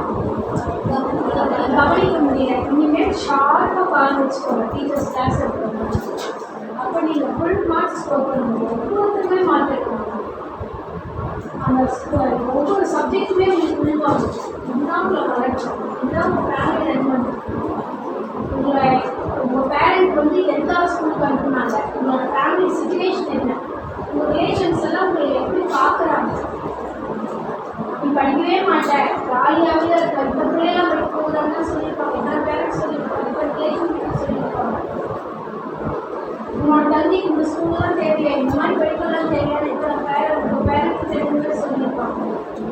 அப்போ அதெல்லாம் தாண்டி நம்ம ஒரு இடத்துக்கு ஒரு அகாடமிக் வந்துட்டோம். இதில் இம்ப்ரூவ் ஆனால் மட்டும்தான் உங்களோட லைஃப் ஸ்டைல் நல்லா இருக்கும். நீங்கள் ஒரு பெண் டெவலப் பண்ணீங்கன்னா உங்கள் ஃபேமிலியே டெவலப் பண்ணணும். எதுவும் ஃபாலோ பண்ணிங்கன்னா அதனால் உடல் சார்ந்த வழிகள் உங்களுக்கு அடிக்கடி வருதுனாலே உங்களோட கவனிக்கும் திறனும் கேட்கும் திறனும் வெளிப்படுத்தும் திறனும் குறைஞ்சிச்சுன்னா உங்களுக்கு அடிக்கடி கருத்து ரிலேட்டடான ப்ராப்ளமான தலைவலி, வயிறு காய்ச்சல், எனக்கு உடம்புக்கு முடியல, எனக்கு கால் வலிக்குது, எனக்கு டயர்டாக இருக்குது, எனக்கு ஸ்ட்ரெஸ்ஸாக இருக்குது, எனக்கு பீரியட்ஸ் டைமில் பெயின் அதிகமாக இருக்குது, இந்த பீரியட்ஸ் அதிகமாக போகுது, இந்த பீரியட்ஸை போகலை, இந்த மாதிரி பல பிரச்சனைகள் உங்களுக்கு அடிக்கடி வருதுனாலே அதுதான் ப்ராப்ளம். அப்போ இந்த 3ஐயும் நீங்கள் மாற்றி டெவலப் ஆனால்தான் கேட்கும் திறன், பார்க்கும் திறன், செயல்படும் திறன், இந்த 3மே டெவலப் பண்ணால்தான் இது போன்ற உடல் சார்ந்த பிரச்சனைகள் வந்து வெளியே வர முடியும். இல்லைன்னா ரொம்ப நல்லது.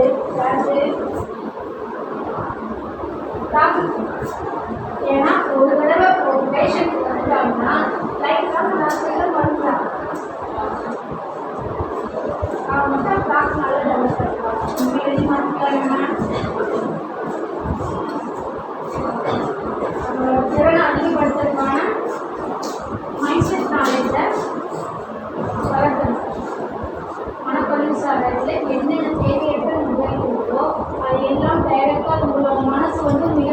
Costly computer.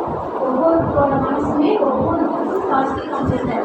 இது வரைக்கும் நீங்கள் என்ன பார்த்தீங்க, என்ன பேசுறீங்க, என்ன பழகுறீங்க, என்ன வெளிப்படுத்துறீங்க, எல்லாமே உங்களுக்குதான் இருக்குது. அப்புறம் மாதிரி அடிக்கவே முடியாது.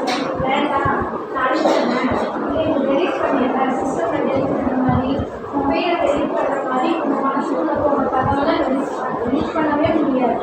இன்னொன்னா கன்வெர்ட் ஆகிடும். ஒன்று இந்த கூட கன்வெர்ட் ஆகிட்டா வெளிப்படுறதோ உங்களுக்கு ப்ராப்ளமாக வரும், உங்களுக்கு ஒரு சிக்கலாக வரும். இதனால் என்ன ஆகும் பார்த்தீங்கன்னா சமூகங்கிறது ஃபஸ்ட்டு உங்களோட ஃபேமிலி தான். அதுலேயே உங்களால் உள்ளாக முடியாது. உங்களால் உங்களுக்கே உள்ளாயிக்க முடியாது. நான் ஏன் செய்யணும், எனக்கு என்னாச்சு, நான் ஏன் படிச்சேன் அப்படிங்கிற ஒரு நிலைக்கு தவிர்த்து. அதனால் இனிமே உங்கள் மனசுக்குள்ள தேவைக்கு சொல்ல சேர்த்து வைக்கிற தவிர்த்துட்டு வேணுங்கிற தகவலை உள்ள போகிறதா இந்த தேவையற்ற தகவல் தெரிய போகும். டைரக்டாக எப்படி அழைக்க முடியாது, மாற்ற முடியாது. ஃப்ரெண்ட்ஸ், இனிமேல் ஒவ்வொரு நாளும் உங்கள் ஸ்கூலை இம்ப்ரூவ் பண்ணுறது உங்களோட அகாடமிக் ஃபஸ்ட் நீங்கள் பார்த்தீங்கன்னா நீங்கள் உங்களோட இம்ப்ரூவ் பண்ணிட்டே வரணும். Thank you students. எம்எஸ்கே ப்ரோக்ராம், எங்களுடைய ஆர்கனைசேஷன் நேம் வந்து எம்எஸ்கே லைஃப் கிளினிக் ஃபவுண்டேஷன். சரியா? இது கூகுளில் போட்டாவே வந்துடும். எம்எஸ்கே லைஃப் கிளினிக் ஃபவுண்டேஷன் கூகுளில் போட்டாவே வந்துடும். ஓகே. அதிக மார்க்கு, அதாவது ஃபஸ்ட்டு மார்க் எடுக்க முடியாததுக்கு என்ன காரணம்? டாக்டர் முன்னாடி சொல்கிறது வந்து எந்த வகையிலுமே தவறு கிடையாது. புரியுதா? மறைக்கத்தான் கூடாது. மறைச்சா நல்லது. யாருக்கு நல்லது? வைரஸுக்கு நல்லது, நோய்க்கு நல்லது. அதனால் மறைக்கவே கூடாது. ஓகேவா? நீங்கள் நம்பர் 1 மாற போகிறீங்க. இன்னிலேருந்து எல்லாமே ஸ்டேட் லெவலுக்கு ட்ரை பண்ணணும். புரியுதா? யாராவது உங்கள் வீட்டில் வந்து ஸ்டேட் லெவலில் மார்க் வாங்கிட்டு அடிச்சு போடுவாங்களா? ஏதாவது திட்டுவாங்களா? அப்படிலாம் திட்டுனா நாங்கள் துணை இருக்கோம், கவலைப்படாதீங்க. உங்கள் வீட்டில் யாரும் அப்படி சொல்லி அனுப்பலையில? ஸ்டேட் ஃபர்ஸ்ட் மட்டும் எடுத்துட்ட பிச்சு போடும் பிச்சு அப்படி ஏதாவது சொல்லியிருக்காங்களா? எனிபடி? அப்படியே உட்காந்துருக்கீங்க. எல்லாமே ட்ரை பண்ணலாமா வேண்டாமா? ட்ரை பண்ணலாமா ஹார்ட் ஒர்க் பண்ணலாமா? ட்ரை பண்ணலாமா ஹார்ட் ஒர்க் பண்ணலாமா? நிஜமாவா? அப்போ இன்னிலும் படிக்க ஆரம்பிச்சிருவீங்க. நிஜமாக தானே? இல்லை காமெடி கிமெடி? Yeah. Sleeplessness or sleep over sleeping. Over sleeping வெறும் ஸ்லீப்பிங் இல்லைங்கய்யா, ஓவர் ஸ்லீப் எழுதிக்கணும். ஓகே. Next games. என்ன கேம்ஸ்?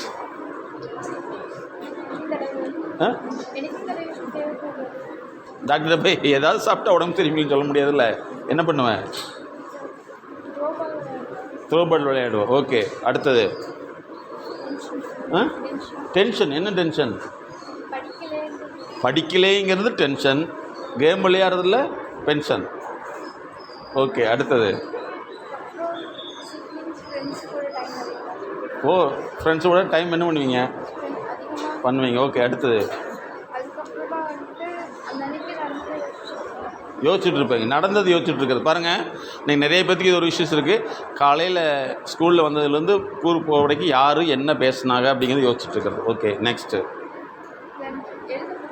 எழுத பிடிக்காது. வெரி நைஸ், கரெக்டாக எக்ஸாக்டாக சொல்கிறாங்க. Hand writing problem. டயத்தை எப்படி மேனேஜ் பண்ணுறது? காலையில் தூக்கி மதியானம் போட்டுக்கலாமா, மதியானம் தூக்கி காலையில் போட்டுக்கலாமா? இந்த வார்த்தை தவறான வார்த்தை. நேரத்தை உலகத்தில் யாருனாலும் மேனேஜ் பண்ண முடியுமா? கொஞ்சோண்டு ஈவினிங் கொடுங்க சார், நாளைக்கு தர்றேன். அவ்வளோ சொல்லுங்கள். ஏங்க கொஞ்சோண்டு காலையில் கொடுங்க, கொஞ்சோண்டு காலையில் கொடுங்க. டயத்தை மேனேஜ் பண்ண சொல்லுவீங்களா? பணத்தை மேனேஜ் பண்ண கொஞ்சம் கடன் வாங்கலாம், நேரத்தை கடன் வாங்க முடியுமா? ஸோ அந்த வேர்டு இல்லை, மைண்ட் மேனேஜ்மெண்ட்டா. அடுத்தது சத்தமாக இருந்தால் படிக்க முடியாது, சத்தம் இல்லாமல் இருந்தால் படிக்க முடியும். ஓகே. அப்போ சத்தம் இல்லாமல் உருவாக்கிட்டு படிக்கலாமல்ல? ஓகே. அடுத்தது பிடிக்காத சப்ஜெக்ட் இருந்தால் பிடிக்காது. ஓகே. டயர்டு ஆயிடுங்க. அவ்வளோதான். சரி. ஓகே. அடுத்தது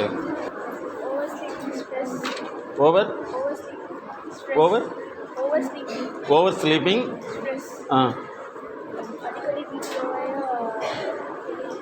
பிபி லோவாயிருதா? சரி. அடுத்தது ஹெல்த் ப்ராப்ளம் ஆயிடுது. என்ன ப்ராப்ளம்? சரி. ஓகே. சரி. ஓகே. அடுத்தது மறந்து போயிடுது. ஓகே. பிடிக்காது. Phone distraction, phone attraction. What is correct? Phone attraction. Phone never distract you. Can you understand? Tongue tongue tongue நடந்து வந்து ப்ளீஸ் வா ப்ளீஸ் வா ப்ளீஸ் வான்னு சொல்லுதா? இல்லை அது அட்ராக்ஷன். யாருக்கு? ஃபோனுக்கா நமக்கா? அடுத்தது டிவி ப்ரோக்ராம்ஸ் பார்ப்பீங்க. ஓகே. தங்கச்சி இப்போ கூட ஓகே. அடுத்து அம்மா திட்டிகிட்டு இருப்பாங்க. அடுத்து பாருங்கள், உண்மையிலே 2 பேரும் வந்து கரெக்டாக உண்மையை சொல்லியிருக்காங்க. அவங்க இப்போ 2 விஷயத்தை நல்லா புரிஞ்சுக்கணும். என்னென்னா, நான் படிக்கிறப்ப உலகமே செத்து போயிடணும், யாருமே இருக்கக்கூடாது, அப்படி மயான அமைதி அப்படின்னா சுடுகாட்டிலையும் கூட படிக்க முடியாது. அதனால் ஃபஸ்ட்டு வந்து சத்தத்துக்குள்ளே நம்ம படிக்கக்கூடிய பழக்கத்தை என்ன செஞ்சுக்கணும்? சப்தத்துக்குள்ளே படிக்கிற பழக்கத்தை ப்ராக்டிஸ் பண்ணணும். அதுக்கடுத்து எனக்கு பிடிக்காது. நீங்கள் ஒரு விஷயத்தை நல்லா புரிஞ்சுக்கணும். உங்களை இதே மாதிரி தான் 10th படிக்கிறாங்க, +2 படிக்கிறாங்க, நீட்டில் அதிக மார்க் வாங்குறாங்க, MBBS போயிடுறாங்க, அவங்களும் டாக்டராக வருவாங்க. அவங்களுக்கும் ஒரு சப்ஜெக்ட் பிடிக்காது. உங்களுக்கு மாதிரியே அவங்களுக்கு ஒரு சப்ஜெக்ட் பிடிக்காது. சரியா? உங்களுக்கு எது பிடிக்காது? மேக்ஸ். சரியா? இப்போ உதாரணத்துக்கு வந்து அவங்களுக்கு வந்து உங்களுக்கு பிபி எப்படி வருதுன்னு கால்குலேட் பண்ண பிடிக்காது அப்படின்னு நினச்சிங்க. உங்களுக்கு பிபி வந்து என்ன செய்வாங்க? கால்குலேட் பண்ணுறதுக்கு பதிலாக ரப்பா போட்டுவிட்டு 500 மூலம் அப்படின்னு என்ன ஆயிரும்? முடிஞ்சு போயிடும். உங்களுக்கு எப்படி பிடிக்காதோ அதே மாதிரி அவங்களுக்கும் பிடிக்காது. அப்போ அவங்க பிடிக்காதவங்க வந்தாங்கன்னா உங்கள் லைஃபு பிடிக்காமல் போயிடும். அதனால் வந்து பிடிக்காதுங்கிறத முதல்ல அவாய்ட் பண்ணிக்கணும். சரியா? அதே மாதிரி இப்போ உங்களுக்கு எப்படி வந்து உங்களுக்கு பொறுமையாக சொன்னால் தான் பிடிக்கும்னு நினைக்கிறீங்க, அதே மாதிரி டாக்டர் வந்து பொறுமையாக என்கிட்ட பேசினா தான் பிடிக்கும்னு நினச்சா என்ன ஆகும்? ஹலோ, அதனால தான் நிறைய பேர் மாட்டிக்கிறீங்க. சரியா? உங்களுக்கு எப்படி இருக்குதோ அதே மாதிரி தான் அவங்களுக்கும் இருக்கும். இப்போ வந்து உங்களுக்கு எனக்கு இந்த சப்ஜெக்டே பிடிக்காதுன்னு சொல்கிறீங்க பார்த்தீங்களா? நீங்கள் மெடிக்கல் காலேஜ் ஸ்டூடெண்ட்டுக்கு அப்படி தான் ஒரு சப்ஜெக்ட் தான் பிடிக்கும். உதாரணத்துக்கு வந்து நாங்கள் பார்த்த கேஸே, ஒரு மெடிக்கல் படிக்கிறவங்க ஒரு கேஸ் வருது, அந்த கேஸை போய் பாருங்கிறாங்க, அவங்க பார்க்க மாட்டேங்கிறாங்க, அவங்க எமர்ஜென்சியில் இருக்கிறாங்க. ஏன்னு கேட்டால் எனக்கு அந்த கேஸ் பிடிக்காது. இப்போ அடுத்த டாக்டர் வர வரைக்கும் என்ன சூழ்நிலை? அவங்க போய் பிடிக்காமல் பார்த்தா எப்படி இருக்கும்? யோசிச்சு பாருங்கள். இதே மாதிரி தான் இனிமேல் வந்து எதுவும் பிடிக்காதுங்கிற விஷயத்தை நீங்கள் வச்சுக்கிட்டிங்கன்னா இந்த சூழ்நிலை உங்களுக்கும் ஏற்படும். அப்போ என்னென்னா எல்லாத்தையும் காமனாக பார்க்க தெரிஞ்சுக்கணும். இது சொல்கிறது உங்களுக்கு புரியலையா? நிறைய பேர் வந்து அதுக்கடுத்து ஃபோன் அட்ராக்ஷன், இதெல்லாம் எத்தனை பேருக்கு இருக்குது? ஓகே. ஸோ இனிமேல் என்ன செஞ்சுக்கணும்? அதே மாதிரி வந்து இன்னும் ஒரு சிலர் என்ன செய்யணும்னா ஜாலியாக பேசணும். இந்த மாதிரி ஜாலியாக பேசணும்னு நினைக்கிறவங்க, வீட்டில் ஜாலியாக இருக்கும்னு நினைக்கிறவங்க எல்லாமே 40 வயசுக்கு மேலே வந்து ரொம்ப நோய்வாய்ப்பட்டிருக்காங்க. அதெல்லாம் மேடம் டீல் பண்ணிகிட்ருக்காங்க. நிறைய கேசஸ் எங்களது கிளினிக்கல் ஃபவுண்டேஷன். சரியா? நிறையா உடம்பு சரியில்லாமல் போயிடும். உங்கள் வீட்டிலே பார்த்தீங்கன்னா ஒரு சிலருக்கு வந்து அடிக்கடி பிபி அதிகமாகிட்டே இருக்கும். பார்த்துருக்கீங்களா? சிலருக்கு சுகர் பேஷண்ட் அதிகமாகிட்டே இருப்பாங்க, ஹார்ட் ப்ராப்ளம். இதெல்லாம் வந்து பார்த்திங்கன்னா மனோதத்துவ ரீதியில் வரக்கூடிய பிரச்சனைகள் தான். சரியா? ஸோ இனிமேல் என்ன செய்யணும்னா, பிடிக்காதா அல்லது உங்களுக்கு தேவையா? எது? மேக்ஸ் உங்களுக்கு பிடிக்கணுமா, மேத்ஸ் உங்களுக்கு தேவையா? சொல்லுங்கள். பிடிக்குமா தேவையா? அப்போ தேவையில்லாத எப்படி நீ வேணான்னு சொல்லலாம்? அப்போ இது தவறு. மாற்றிக்கலாமா இனிமேல்? சரியா? மேக்ஸ் டீச்சர் வந்து AC=B, BC=C சொல்லுவாங்கல்ல, C அப்படின்னு சொல்லி கொடுப்பாங்களாக்கு. A+B+C அப்படின்னா மேடம் புரியலையா? புரிஞ்சுக்க முடியலையா? சொல்லுங்கள். அப்போ யாருக்கு ட்ரீட்மெண்ட் தேவை? மேடத்தை கூப்பிட்டு மேடம் புரிகிற மாதிரி சொல்லுங்கள், நான் உங்களுக்கு ஊசி போட முடியுமா? அவங்க மட்டும் A+B அப்படின்னு சொல்ல முடியுமா? முடியாது. முதல்ல வந்து டீச்சரை வந்து அது மாதிரி பண்ணவே கூடாது. ஒரு சிலர் வந்து எப்போ கேட்டாலும் அடுத்தவங்களே குற்றம் சொல்லிகிட்டே இருப்பாங்க. ஏன் அதிக மார்க் எடுக்கலை? டீச்சர் நடத்தலை. ஏன் நடத்துறது பிடிக்கல. ஏன் பிடிக்கல? டீச்சரை பிடிக்கல. டீச்சர் பிடிக்கலன்னா உனக்கு இருந்த கவலை? எனக்கு டீச்சர் பிடிக்கல, சப்ஜெக்ட் பிடிக்கல. இதே மாதிரி டாக்டர் பேஷண்ட்டு பிடிக்கல, என்ன ட்ரீட்மெண்ட் பண்ணல. அப்படின்னு சொன்னால் முடியுமா? ஸோ இதுமாதிரி மாற்றிக்கலாமா? இதெல்லாம் நீங்கள் செய்யக்கூடிய தெரியாமல் செய்யக்கூடிய என்னது தவறுகள். இனிமேல் வந்து உங்கள் ஃப்ரெண்ட்ஸ் கூட விளையாண்டு உங்கள் நேரத்தை வேஸ்ட் பண்ணிக்கலாம். நீங்கள் படித்து உங்கள் நேரத்தை டெவலப் பண்ணிக்கலாம். எது செய்யணும்? மாற்றிக்கலாமா?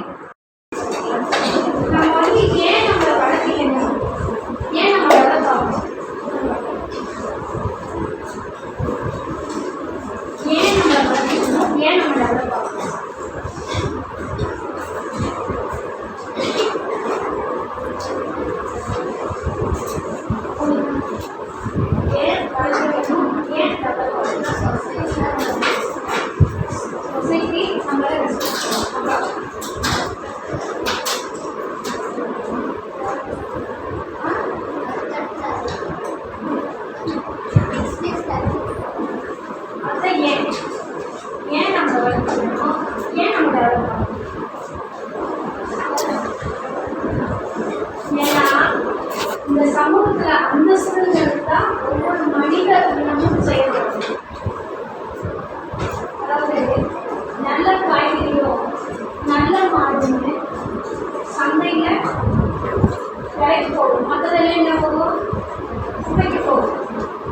அதே மாதிரிதான் நம்மளை உயர்த்திக்கிறதுக்கும் நம்மளை டெவலப் பண்ணுறதுக்கும் நம்மளை நம்ம ஃபஸ்ட்டு தூக்கிட்டு வரணும். அப்போதான் இந்த உலகம் வந்து நம்மளை மேலே தூக்கிட்டு போகும். அதுக்கு தடையாக இருக்கிறத நம்ம கிளியர் பண்ணாலும் நம்ம டெவலப் பண்ண முடியும். அப்போ அந்த தடையாக இருக்கிறது 3 விஷயங்கள். என்னென்ன? அதிகமாக கோவப்படுறது, அதிகமாக எதிர்பார்த்து பேசுறது, அதிகமாக எனக்கு பிடிக்காதுன்னு சொல்றது. அப்போ கோவம் எதுக்கெல்லாம் ஒரு நாளைக்கு எத்தனை தடவை வருது? பிடிக்காத செஞ்சு கொடுத்தா கோவம் வரும், பிடிக்காத ட்ரெஸ் வாங்கி கொடுத்தா கோவம் வரும்.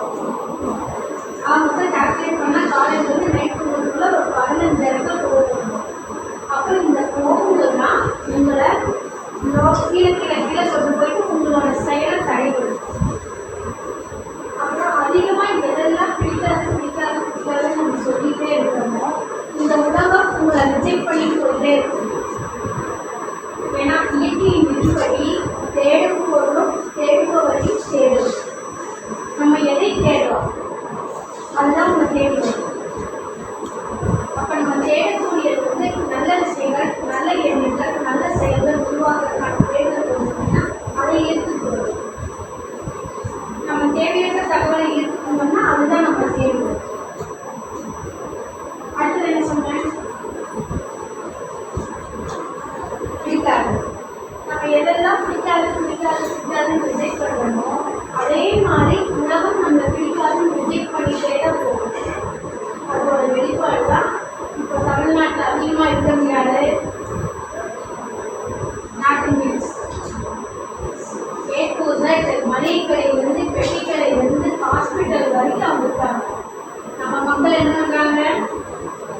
எனக்கு பிடிக்காது, எனக்கு வேண்டாம் அப்படின்னு கோவப்பட்டும் தன்னைத்தானே பின்வாங்கி கொண்டதோட விளைவு இன்னைக்கு எல்லா இடத்துலையும் ஹாஸ்பிட்டலில் போனால் டாக்டருக்கு அடுத்து அவங்க தான் இருக்காங்க, ஹெல்த்திங்ஸும் அவங்க தான் இருக்காங்க. நர்ஸ் கிடையாது, அந்த சுச்சுவேஷன் வந்துருச்சு.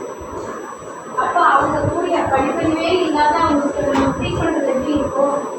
ஒரு ஆடு மாடுக்கு எப்படி ட்ரீட் பண்ணுறாங்க அதோட வெளிப்பாடு அப்போ எந்த விஷயமும் தனக்கு பிடிக்காது, எனக்கு கோபம் வருது அப்படின்னு சொல்லி நம்மளே நாமே பின்வாங்கி போடுறாங்க. அந்த விஷயங்களுக்கு நம்ம வெளிவரணும். இப்போ நிறைய பெண்கள் நாங்கள் இப்போ கிளினிக் வர ப்ராப்ளம்லாம் பார்த்தீங்கன்னா கோவப்பட்டு அம்மா அப்பாவோட சண்டை செய்யறது, உங்களோட வெளியில் வந்தால் நான் ஸ்கூலுக்கு போக முடியாது, நான் முடிவாக இருக்கிறது, ஸ்கூலில் வந்து கிளாஸ் எடுத்து என்னால் கவனிக்க முடியல, இதுக்கெல்லாம் காரணம் முடியல அப்படின்னா நம்மளோட இயலாமையை கொண்டு வந்து நம்மளோட செயலாமை கொண்டு வந்து நம்மளோட எதெல்லாம் முடியலையோ அதையெல்லாம் கொண்டு வந்து பேரண்ட்ஸ் கிட்ட கொண்டு போய் கோபமாக வெளிப்படுத்தி வீட்டுக்கு பெரிய காலத்திலே கொண்டு பண்ணுறோம். இதனால் எத்தனை பேருக்கு ஃபேமிலி நாங்கள் பார்க்குறோம். ஒரு 9th 10th 11th 12th படிக்கிற ஸ்டூடெண்ட்ஸோட ஃபேமிலி வந்து அழுகுறாங்க. அவங்க நான் என்னதான் செஞ்சு கொடுத்தாலும் என் பிள்ளை திருப்தி பட மாட்டேங்களா, இதுக்கு மேலே நான் எப்படி சப்போர்ட் பண்ணுறது, நான் வேலைக்கு போகாமல் வீட்டுக்கு உட்காந்துருக்கேன், அந்த பொண்ணு போய் படிக்கணுங்கிறதுக்காக அப்படின்னு சொல்லி நிறைய பேர் வந்து அழுகிறாங்க, தண்ணீருக்கு அழுகிறாங்க, குழந்தையோட காலில் விழுகிறாங்க. எப்படியாவது நான் நீ படி, நீ நல்லா எழுதுறேன். அந்த குழந்தை அங்கேயும் இருந்து தான் பேசுவேன். எல்லாம் படிச்சுட்டு நம்மளோட வளர்ச்சிக்கு தேவையான விஷயங்கள் அதிகப்படுத்தினா மட்டும்தான் டெவலப் ஆக முடியும். இதை பேஸ் பண்ணினா எங்களுடைய நிறுவனம் எம்எஸ்கே லைஃப்லைன் ஃபவுண்டேஷன் வாழ்க்கைக்கு டெவலப் ஆகுது அப்படின்னு சொல்லி 250 ப்ராஜெக்ட் டெவலப்மெண்ட்டுக்கு மட்டுமே கொண்டு வந்து வளர்ச்சி சார்ந்த உதவி கொடுத்துள்ளது. கல்வி, பொருளாதாரம், உளவியல், சமூக நலம். கல்வி நல்லா இருந்தால் மட்டும்தான் நம்ம அடுத்தடுத்து போகணும். இன்றைக்கி நாங்கள் பார்த்தோம், பிஹெச்டி வச்சு படிச்சுருக்காங்க, சாதாரண ஒரு ரசம் வைக்க தெரியல, சாப்பாடு எப்படி போட்டு சாப்பிடணும்னு தெரியல. அவங்க 40 வயசு 45 வயசு ஆச்சு. ஏன்னா படிப்புல மட்டும் போகுது, படிப்பு தெரியும், செயல்படுத்த தெரியும். அப்போ படிப்புக்கு அப்பால் இன்னொன்று இருக்குது, நம்ம ஸ்கில் இம்ப்ரூவ் பண்ணுறது. வளர்ச்சி சார்ந்து நம்ம இம்ப்ரூவ் பண்ணிகிட்டே நாளுக்கு நாள் அதிகப்படுத்திகிட்டே வரும். அப்போதான் நம்ம அடுத்தடுத்து போகணும். இல்லைன்னா படிச்சிருக்கோம், அதுக்கான திறமை இல்லாதனால நம்ம முடக்கப்படுவோம், வெறுக்கப்படுவோம், ஒடுக்கப்படுவோம். இந்த மாதிரி நிறைய இப்போ நம்ம ஐடி கம்பெனியில் பார்க்குறோம், ஒரு ஸ்டாஃப் டிஸ்கஸ் பண்ணுறாங்க, என்னை வேலை விட்டு நிறுத்திட்டாங்க. ஏன் நிறுத்தினாங்கன்னு கேட்டால், நான் லேட்டாக வரேன்னு சொல்லி. நீ ஏன் லேட்டாக போகிறேன்னா, நான் தான் 9 மணி ஆஃபீஸ்க்கு 7 மணிக்கு லாகின் பண்ணல, 9 மணி ஆஃபீஸ்க்கு 10 மணிக்கு போகிறேன். ஏன் 10 மணிக்கு போகிறேன், 7 மணிக்கு தான் ஆஃபீஸ் வேணும்னா அதை நான் லாகின் பண்ணிக்கிறேன். இதுதான் நான் சொல்கிறது.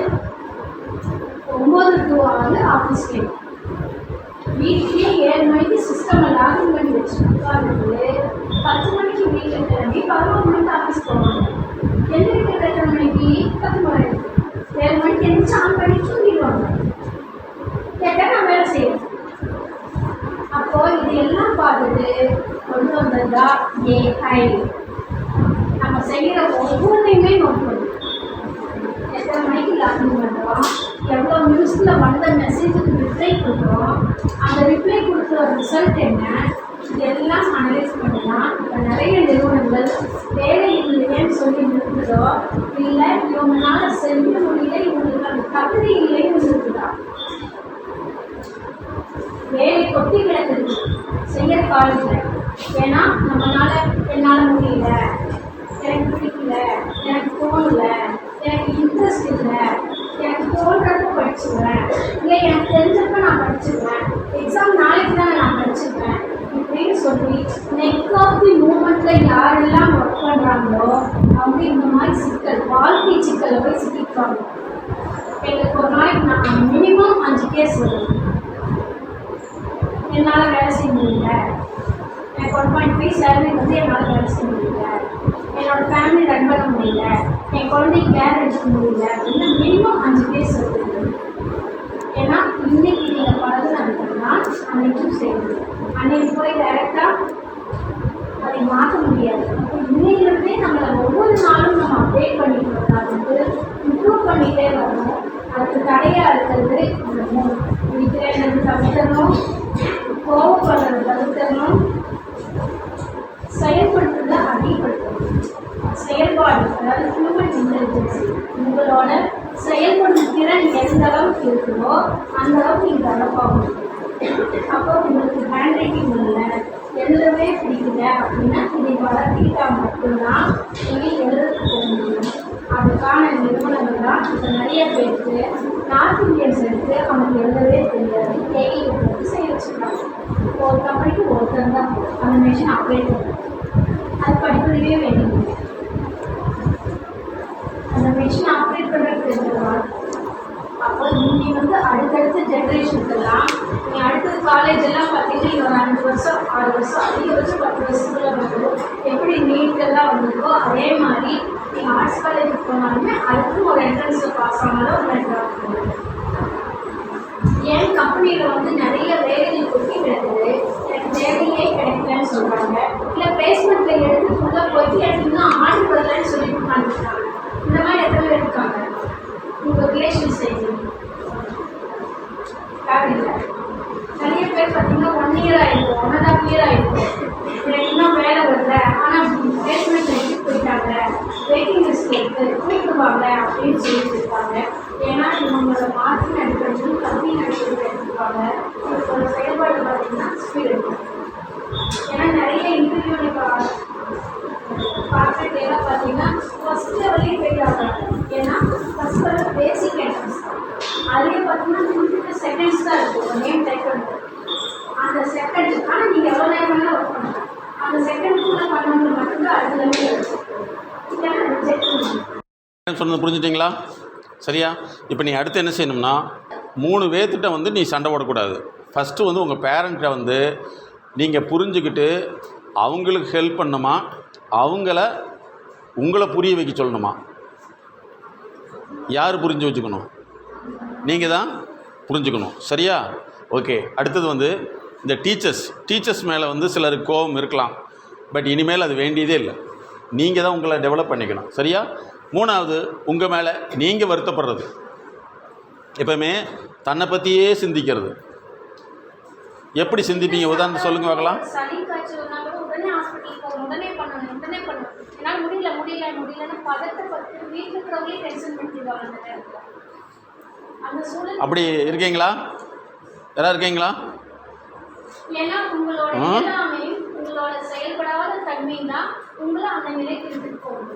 அப்போ இதை நீங்கள் டெவலப் பண்ணால் மட்டும்தான் அது போன்ற உடல் சார்ந்து வர்றது வெளியில் வர. ஏன்னா நிறைய பேஷண்ட் என்கிட்ட வர்றது பார்த்தீங்கன்னா ஹாஸ்பிட்டலுக்கு போனால் ஒன்றுமே இல்லைன்னு சொல்கிறாங்க டாக்டர்.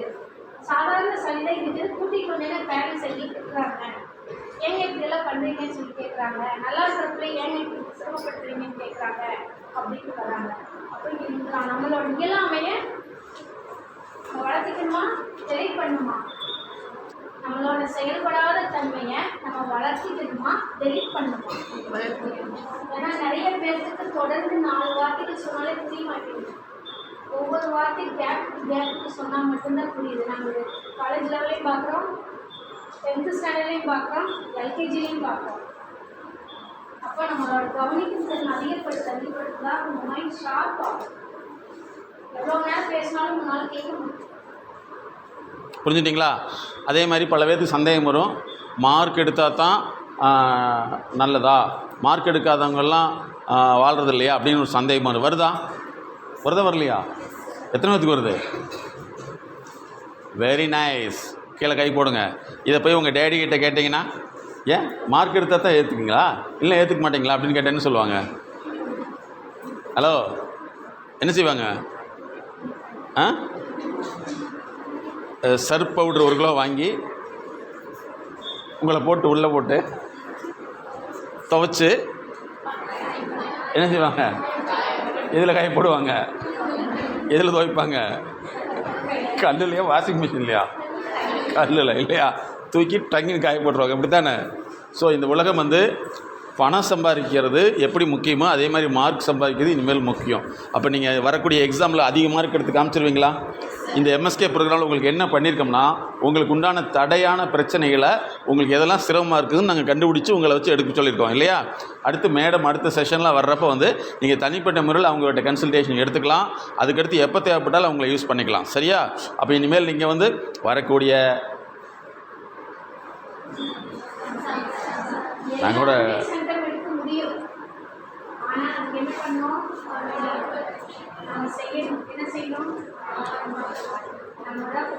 நம்ம படித்தா மட்டும்தான் ஸ்கூலுக்கு இந்த மார்க் போடுறது திணறணும். யாருக்கு 10 மார்க் போடுறது திணறல் வரும்.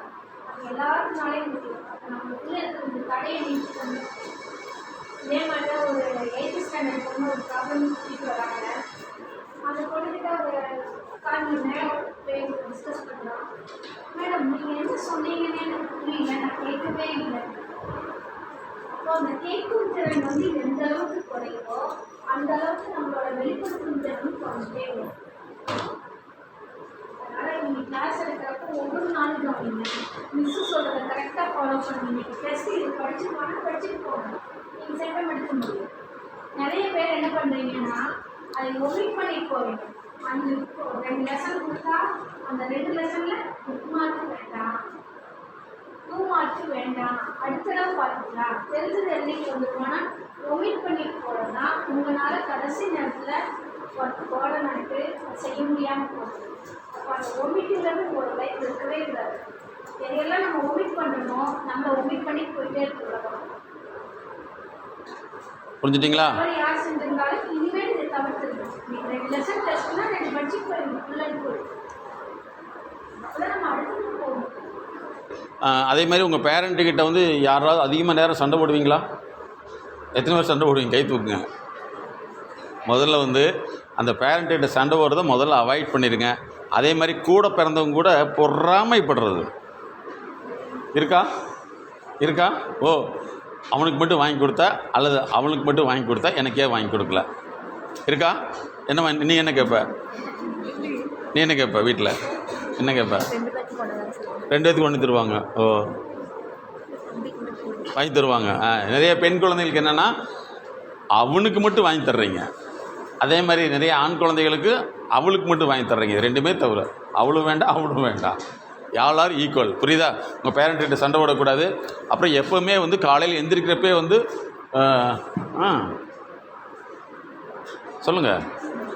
காலையில் எந்திரிக்கிறப்ப வந்து சொல்லுங்கள். நம்மளோட வேலைகள் நம்ம கற்றுக்கிட்டாதான் இந்த உலகம் நம்ம கூட்டிகிட்டு போகணும். கூகுளில் வந்து உலகமே கூகுளில் தேடி சுந்தர் பிச்சையே கூகுள் தேடி கூப்பிடுச்சு. 1 மணி நேரம் அவர் ஒர்க் பண்ணாங்க. எவ்வளோ செலவு தெரியுமா? யாருக்கு தெரியும்? 1 hour அவர் ஒர்க் பண்ணார்னா அவருக்கு எவ்வளோ செலவு?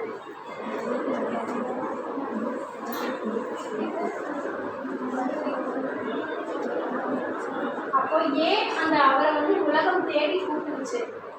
ஏன் நம்மளால் அந்த இடத்துக்கு வர முடியலன்னா நம்மளோட தடைகள், நம்ம பதிய வச்ச விஷயங்கள். இனிமேல் பேரண்ட் கிட்ட வீட்டில் சண்டை போடாதீங்க. அதே மாதிரி காலையில் உங்களோட வேலைகளை நீங்கள் செஞ்சுட்டு வாங்க. நிறைய ஸ்டூடெண்ட்ஸ் செய்கிறது என்னென்னா காலையில் எழுந்திரிச்சு டிஃபன் பாக்ஸில் போட்டு வச்சு கையில் எடுத்து குக்காலாம் கொண்டு வந்துடுங்க. இதையெல்லாம் தவிர்த்துட்டு குளிக்கிறதுக்கு கூட தண்ணி எடுத்து வச்சு 10 தடவை திட்டணும். சொல்லக்கூடாது, திட்டணும். அப்போ தான் குளிக்கிறது. இதையெல்லாம் தவிர்த்துட்டு நம்மளோட வேலைகள் நம்ம காலையில் எழுந்திரிச்சு நம்மளுக்கு நம்மளே செய்ய வரலைன்னா நம்மளுக்கு செய்யறதுக்கு உலகம் பார்க்காது. நம்மளுக்கான லஞ்சு ப்ரிப்பேர் பண்ணி கொடுக்கறது அம்மாவோட வேலை, எடுத்து சாப்பிட்றது நம்ம வேலை. நம்ம செய்யாதான் ஹாஸ்பிட்டல் செய்யுது, ஐசியூ பேஷண்ட்டுக்கு செய்கிறாங்க. ஐசியூவில் 1 lakh ஃபீஸ் வந்து கரெக்டாக ஒரு நாளைக்கு எல்லாமே செஞ்சு கொடுக்குறாங்க. அப்போ நம்ம உயிரோடு இருக்க ஐசியூ பேஷண்ட்டாக இருக்கக்கூடாது. இனிமேல் நம்மளோட வேலைகள் நம்ம எந்த அளவுக்கு செய்யணுமோ நம்மளோட மனம் உடல் ஆரோக்கியமாக இருக்கும். அப்போ தான் உங்களோட அறிவுத்திறன் வளரும். நீங்கள் வீட்டுக்குள்ளே வந்து எதுவுமே செய்யாமல் நீங்கள் அமைதியாக போய் உட்காந்துட்டு ஜாலியாக உட்காந்துட்டு டைம் பாஸ் பண்ணிவிட்டு இப்படியே படுத்துனீங்கன்னா உங்கள் மனசும் வேலை செய்யாது, உடம்பும் வேலை செய்யாது. அதனால தான் உங்களால் கவனிக்கும் திறன் குறையுது. உங்களோட வேலைகள் குளிக்கிறது, சாப்பிட்றது, உங்கள் டிஃபன் பாக்ஸ் கழுவுறது, உங்களோட புக்ஸ் எடுத்து வைக்கிறது, இதுக்கு கூட பேரண்ட்ஸை டிபெண்ட் பண்ணாமல் உங்களோட வேலைகள் நீங்கள் செய்யணும். புரிஞ்சுது உங்களுக்கு? நாங்கள் பார்க்குற +2 10th படிக்கிற ஸ்டூடெண்ட்ஸ் பேரண்ட்ஸ் தான் எடுத்து வைக்கிறாங்க. வேலை காலேஜ் போயிடுவா அப்படி திட்டு வாங்குதா, பாவம் சாப்பிடாம வரா கூட்டு விடலாம் அப்படின்னு சொல்லி அவங்க அவ்வளோ வேலைகளையும் இது செஞ்சுருக்காங்க. இனிமேல் உங்களோட வேலைகள் நீங்கள் நினைவுபடுத்தி செஞ்சுருவாங்க. உங்களை இம்ப்ரூவ் பண்ணுங்க. இந்த மைண்ட் தெரப்பிங்கிறதே, மைண்ட் செட் நாலேஜ் தெரப்பிங்களே உங்களோட அறிவு வெளிப்படுத்துறதுக்கு உங்களை டெவலப் பண்ணுறதுலாம். இது கவுன்சிலிங்கோ அட்வைஸோ கொடுத்தது கிடையாது. இது வந்து ATM method. No advice, no tutorial, no medicine. உங்களுக்கு அதாவது கண்ணு தெரியாதவங்களுக்கு வந்து காலம் ஃபுல்லாக கையை கூட்டிகிட்டே போக முடியும். சர்ஜரி பண்ணிவிட்டால் அவங்களே அவங்க பார்த்துப்பாங்க. மைண்ட் செட் நாலேஜ் தெரப்பி அதுதான். உங்களுக்கு அறிவு விழிப்படை செஞ்சுட்டோம், உங்களோட குறைகள் என்னென்னு தெரிஞ்சிச்சு, உங்களுக்கு வெளியில் வர்றதுக்கு முயற்சிகள் பண்ணுங்க. உங்களால் முடியல, எனக்கு மறுபடியும் எனக்கு டிஸ்டர்பன்ஸாக இருக்குதுன்னா அதுக்கான சொல்யூஷன் ப்ரொஃபஷனலாக எடுத்து நீங்கள் டெவலப் பண்ணலாம். சரி, உங்கள் இனிமேல் மாற்றிக்கலாமா? அதிக மார்க் எடுத்துடலாமா? நிறைய வாய்ப்புகள் ஏன் உங்களுக்கு கிடைக்காம போகுதுன்னா நீங்கள் கொடுக்கக்கூடிய தவறுகளாக இருக்கிறதுனால தான். போன ஒரு மீட்டிங்லேயும் கூட டேட்டு, நேமு இதெல்லாம் எழுதுன்னு சொன்னால் டேட் போடல, நேம் போடல. இந்த மாதிரி அப்ளிகேஷன் கொடுத்தாமே எப்படி வாய்ப்பு கிடைக்கும்? இது வரைக்கும் உங்கள் லைஃப் எப்படி இருந்தது? ஆஃப்டர் எம்எஸ்கே ப்ரோக்ராமுக்கு முன்னாடி எப்படி மாறப்போகுது? இது வரைக்கும் நீங்கள் படிக்கலைன்னா பரவாயில்ல, இனிமேல் ஃபஸ்ட்டு மார்க் எடுக்கணும் அப்படிங்கிறத மனசில் வச்சுட்டு ஒர்க் பண்ண ஆரம்பிச்சிங்கன்னா உங்களால் நாளைக்கு வரக்கூடிய எக்ஸாம்லேயும் ஃபஸ்ட் மார்க் எடுக்க முடியும். எப்போவுமே ஒரு வேலை முடிஞ்சதுன்னா உங்களை பற்றி யோசிங்க. அதிகமாக வந்து பக்கத்தில் பார்த்துட்டு பேசிகிட்டே இருக்க வேண்டாம். உங்களோட சந்தேகம் எது இருந்தாலும் கேட்கலாம். நீங்கள் எனக்கு படிக்கிறப்ப இந்த மாதிரி வந்து எனக்கு என்ன பண்ணுது இல்லை இப்படியெல்லாம் எனக்கு தோணுது. எனக்கு நிறைய பேருக்கு பார்த்தீங்கன்னா கிளாஸ் உட்காந்துருக்கிறப்ப கூட பார்த்தீங்கன்னா கிளாஸ்க்குள்ள ஃபீலே இருக்காது. நான் எங்கேயோ வெளியில் இருக்கிற மாதிரியும் இந்த மாதிரி சிந்தனைகள் அதிகமாக போயிட்டுருக்கு. அப்படி யாராவது இருக்காது நீங்கள் கேட்கலாம். மேடம் சொல்கிறது ஃபாலோ பண்ண முடியுதா? இப்போ எங்கள் நிறைய ஸ்டூடெண்ட் வர்றது வந்து நான் கிளாஸில் உட்காந்த மாதிரி இருப்பேன், திடீர்னு பார்த்தா நான் ஏதோ அவார்டு வாங்குற மாதிரி இருக்கும் அப்படின்னு சொல்லி கற்பனையில் வாழ்வாங்க தவிர ரியாலிட்டியில் வாழ மாட்டாங்க. இதெல்லாம் இருக்கக்கூடாது. உங்களுடைய பர்ஃபார்மன்ஸ் அதிகப்படுத்தி போகிறீங்க. இது வரைக்கும் நீங்கள் எவ்வளோ மார்க் எடுத்தாலும் கவலைப்பட வேண்டியதில்லை. இன்னையிலிருந்து ஸ்டார்ட் பண்ணிங்கன்னா உங்களால் சக்ஸஸ்ஃபுல்லாக பண்ண முடியும். ஓகேவா? அதே மாதிரி அடிக்கடி நாங்கள் மீட் பண்ணுறப்போ வந்து எங்களுடைய நோக்கம் வந்து ஒவ்வொரு மனிதரையும் சாதனை மனிதராக மாறணுங்கிறதான். அதே மாதிரி தான் உங்களுடைய நிறுவனத்துடைய கரஸ்பாண்டண்ட்டும் கோஆர்டினேட்டர் சாரும் வந்து எங்களுடைய மாணவர்கள் அனைவருமே இது வரைக்குமே ஃபஸ்ட்டு வந்துட்டாங்க, இனிமேலும் ஃபஸ்ட் எடுக்கணும். அது இப்போ இந்த வருஷத்துடைய எங்களுடைய நோக்கம் என்னவாக இருக்குது அப்படின்னா, இங்கே இருக்கிற அத்தனை மாணவர்களுமே வந்து ஸ்டேட் லெவலில் ஃபஸ்ட் எடுக்கணும், எல்லாத்துலேயுமே டாப்பராக வரணுங்கிறத எங்களுடைய இந்த ஆண்டினுடைய சிறப்பு குறிக்கோள், எய்மாக இருக்குது. எப்போவுமே டெக்ளரேஷன் சொல்லுவோம். இது வரைக்கும் நான் இருந்த செயல்நிலை, மனநிலைன்னு சொல்கிறதில்ல, செயல்நிலை நல்லா புரிஞ்சுங்க. அதாவது நம்மளுடைய வளர்ச்சிங்கிறது வந்து மன இயக்கத்தின் அடிப்படையில் தான் இருக்குது. நம்முடைய மனசு வந்து எந்த பாதையில் இயங்குது அப்படிங்கிறத எங்களுடைய கேபாத் அனாலிசிஸ் நாங்கள் வச்சுருக்கோம், லேப். அதே மாதிரி நிறைய மாணவிகளும் சரி ஸ்ட்ரெஸ்ஸுங்கிறத நாங்கள் தான் கண்டுபிடிச்சி சொல்லணும். ஸ்ட்ரெஸ் இது வரைக்கும் வந்து 55 வகையில் கண்டுபிடிச்சாங்க. இன்றைக்கி வந்து கிட்டத்தட்ட 150 வகையான அழுத்தங்கள் இருக்குது அப்படின்னு கண்டுபிடிச்சிருக்காங்க. சரி, அது எந்த அழுத்தம் வந்துச்சுன்னா என்ன நோய் வருங்க நாங்கள் தான் சொல்ல முடியும். நீங்களே உங்களை ஸ்ட்ரெஸ்ன்னு சொல்லிக்கூடாது. சரியா? ஒவ்வொருத்தரும் இந்த முன்னாடி வந்துடுங்க. இதுக்கு முன்னாடி நான் எப்படி இருந்தேன், இதுக்கப்புறம் இந்த ப்ரோக்ராமுக்கு பின்னாடி எப்படி மாறிட்டேன், மைண்ட் செட் நாலேஜ் ப்ரோக்ராமுக்கு முன்னாடி எப்படி இருந்தேன், எப்படி மாறிட்டீங்கன்னு சொல்ல போகிறீங்க. ஓகேவா?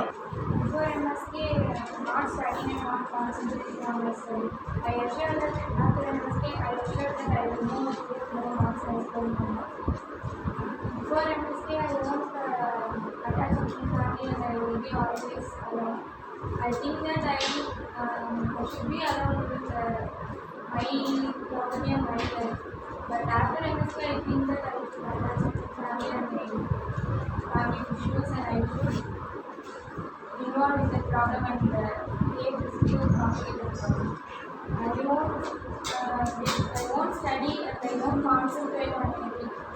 But after MSc, I think I should study a bit more maths. Above 450 I was in, but now I aim to break above 490. I want to avoid what are the mistakes I do in my exams.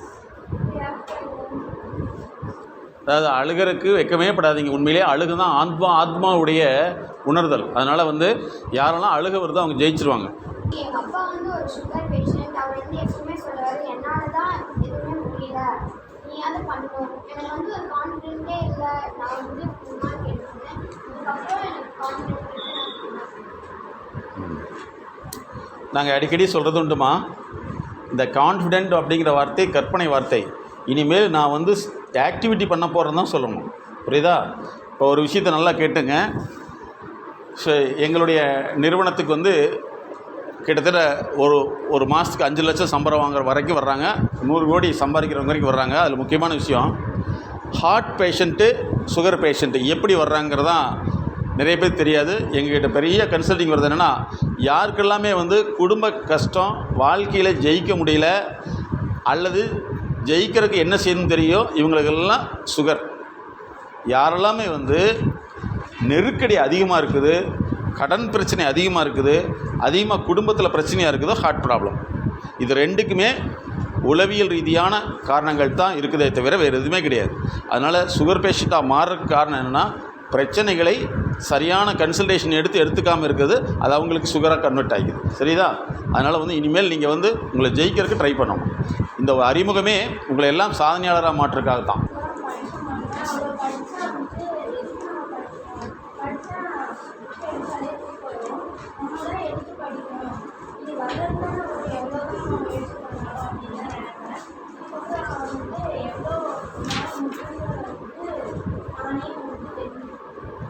Very good, சரியான மாற்றம் இதுதான். எம்எஸ்டிக்கு முன்னாடி நான் வந்து படிப்பேன், ஆனால் previous எக்ஸாமை விட மார்க் கொஞ்சம் அதிகமாக வந்தால் போதும்னு நினச்சிட்டு இருந்தேன்.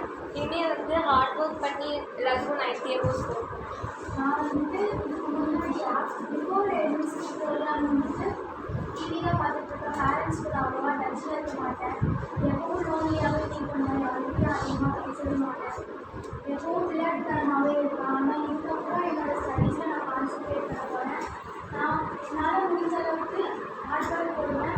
அது மட்டும் இல்லாமல் சென்டர் படிக்கிறதுக்கு ட்ரை பண்ணுவேன், சென்டர் ஸ்கோர் பண்ணுறதுக்கு ட்ரை பண்ணுவேன். பப்ளிக் என்னோட எய்ம் வந்துட்டு 490 480. Very good. எங்களுடைய இந்த மைண்ட் செட் நாலேஜுங்கிறது நாங்கள் கண்டுபிடிச்ச ஒரு தெரபியூட்டிக் கன்சல்டன்சி. இதனுடைய 4 விஷயத்துக்கு, ஒன்றும் educational, economy, social service, health. ஒரு ஒரு ஒரு பொண்ணை கூப்பிட்டு வராங்க, காலேஜ் படிக்கிற பொண்ணு, எப்போவுமே ப்ராப்ளமேட்டிக்காக இருக்குது. அவங்கள மேடம் தான் அனலைஸ் பண்ணுறாங்க. 6 மாதம் அனலைஸ் பண்ணாலும் ஒரு விஷயம் கண்டுபிடிக்கிறாங்க. அவங்க வந்து யார்கிட்டுமே பேச மாட்டாங்க, ஆனால் எல்லாத்துலேயும் டாப்பராக இருக்காங்க. சரி, ஆனால் யார்கிட்டையுமே தொடர்புலாம் வாழ முடியாது. அந்த சூழ்நிலை தான் அவங்களுக்கு நெருக்கடி வந்து கன்சல்டேஷன் எடுக்கிறாங்க. அதுக்கப்புறம் நாங்கள் அனலைஸ் பண்ணி பார்த்தா அவங்க பாட்டிக்கு அந்த ப்ராப்ளம் இருக்குது. இதுதான் ஜெனட்டிக்ஸ். நிறைய பேர் தனிமையாக இருப்பாங்கன்னா அது பல்வேறு பிரச்சனைகள் இருக்கும். அந்த பிரச்சனைகளையெல்லாம் வந்து நீங்கள் வெளியில் வரணும் அப்படிங்கிறது தான் இந்த ப்ரோக்ராமுடைய முக்கியமான நோக்கமே. சரியா? ஓகே. 70 80 எப்போ எடுத்தால் போதும்னு நினைப்பேன். இப்போ ஃபர்ஸ்ட் மார்க் எப்போன்னு நினைப்பேன். இப்போ சமீபத்தில் லாஸ்ட் இயர் வந்து மேடத்தை வந்து ஒரு ஊரில் சிறப்பு விருந்தினர் கூப்பிட்றாங்க. அந்த ஊரவே டெவலப் பண்ணுன்னு சொல்லிவிட்டு அந்த ஊரில் ஒரு நடந்த இன்சிடெண்ட். 7 வயசு 8 வயசில் வந்து ஒரு பிள்ளைக்கு உடல்நிலை சரியில்லாமல் போயிடுது. அந்த குடும்பம் ரொம்ப மோசமான குடும்பம், அப்படிங்கிறத விட வறுமையில் வாழக்கூடிய குடும்பம். அந்த குடும்பத்தில் உள்ள வாழ்கிறவங்களுக்கு அந்த ஃபேமிலியோட இன்கமே ஒரு நாளைக்கு 100 ரூபா, அதுவும் கூட கிடைக்காது. இப்படி இருக்குது. அந்த குழந்தைய இவர் உடம்பு சரியில்லாதப்போ இவர் காப்பாற்றி அந்த குழந்தைய ஏதோ அப்படி படிக்குது. இப்போ பார்த்தா எப்போ பார்த்தாலும் செல்ஃபோன் வச்சுக்கிட்டே சுற்றிக்கிட்டு இருக்குது, மாடு மேய்க்குது. இந்த பொண்ணு செல்ஃபோன் வச்சு பார்த்துட்ருக்குது, மாடு மேய்க்குது. அது பக்கத்தில் உள்ள அத்தனை ஊருக்குமே வந்து செல்ஃபோன் பார்த்துக்கிட்டே ஒரு புள்ள மாடு மேய்க்குது. அப்படி ஒரு சிலர் மாடு மேய்க்கிற புள்ள செல்ஃபோன் பார்க்குதுவார். அப்போ எந்த அளவுக்கு இவங்ககிட்ட வசதி வாய்ப்பு இருக்குது, எவ்வளோ திமிர் இருக்குதுன்னு சொல்லிட்டு. அதே சமயத்தில் இன்னொரு வாங்கி பார்த்தீங்கன்னா அந்த வீடு பார்த்திங்கன்னா ஒரு குடிசை வீடு. மழை வேஞ்சால் தண்ணி உள்ளுக்குள்ள நிற்கும், தண்ணியை வந்து எடுத்து போட முடியாது. அந்த பள்ளத்தில் வீடு இருக்குது. ஆடு மாடுகளில் வச்சுருக்காங்க. ஆடு மாடுனா சும்மா 2-3 ஆடுக, ஒரு மாடு வச்சுருக்காங்க. ஆனால் இது எப்போவுமே வந்து செல்ஃபோன் வச்சுக்கிட்டே மாடு மேய்க்கிட்டு. இதுதான். திடீர்னு ஒரு நாள் பார்த்திங்கன்னா காலையில் ஒரு 7 மணி 5 மணிக்கு ஒரு ஃபோன் வருது. போலீஸோடு வந்து இந்த மாதிரி ஒரு பொண்ணை தேடிட்டு வருது. வந்தோடனே நேராக அந்த ஊரில் வந்து பிரசிடெண்ட்டை போகிறாங்க. ஆமாம், இந்த செல்ஃபோன் தான், ஆமாம் ஒரு பொண்ணு இருக்குது அப்படின்னு சொல்லிவிட்டு உள்ளே போய் பார்த்தா அந்த பொண்ணு தான் நீட்டில் ஃபஸ்ட் மார்க். அந்த பொண்ணுக்கு காது கேட்காது. குடும்ப சூழ்நிலை சாதாரண சூழ்நிலை. அது செல்ஃபோனும் யாரோ ஒருத்தர் வாங்கி கொடுத்தது. எந்த விதமான படிக்கிற வசதியுமே கிடையாது. அந்த செல்ஃபோனை வச்சே படித்து ஃபஸ்ட்டு மார்க்கு. அத்தனை வீடியோ வந்துருச்சு ஒரே நாளில். ஆனால் அந்த பொண்ணுக்கு வந்து செப்பல் கிடையாது, நல்ல ட்ரெஸ் கிடையாது. வந்தவங்க அத்தனை பேரையும் பணத்தை கொடுத்து இன்றைக்கி ஸ்டான்லி மெடிக்கல் ஹாஸ்பிட்டலில் 2nd இயர் படிக்குது. யோசிச்சு பாருங்கள், வசதி வாய்ப்புங்கிறது எதுவுமே இல்லை. ஆனால் காது கேட்காது. மேடம் அந்த படித்த அந்த ஸ்கூல் அது சாதாரண ஸ்கூல், ஒரு 10 பேர் தான் படிப்பாங்க. அந்த ஸ்கூலில் போய் அவங்கள இன்டர்வியூ பண்ணியிருக்காங்க. மேடம் டீச்சர் கேட்டால் அது நம்ம பேசுகிறோம்ல, வாய் சத்தம் இருக்குல்ல, அதை வச்சு தான் புரிஞ்சுக்குமாம்மா. ஆனால் எக்ஸாக்டாக எழுதும். அந்த பொண்ணு 5th ஸ்டாண்டர்ட் எழுதுன நோட்டை எடுத்து எங்ககிட்ட காமிச்சாங்க. மேடம் அதெல்லாம் ஷூட் பண்ணியிருக்காங்க. அப்போ இந்த உலகத்தில் ஜெயிக்கிறதுக்கு வந்து ஒரே விஷயம் வந்து டெடிக்கேட்டடாக வாழணும்னு நினைக்கணும். அவங்க அப்பா அம்மாவுக்கு நீட்னா என்னென்னு தெரியாது, எம்பிபிஎஸ்னால் என்னென்னு தெரியாது, எக்ஸாம்னா என்னென்னு தெரியாது.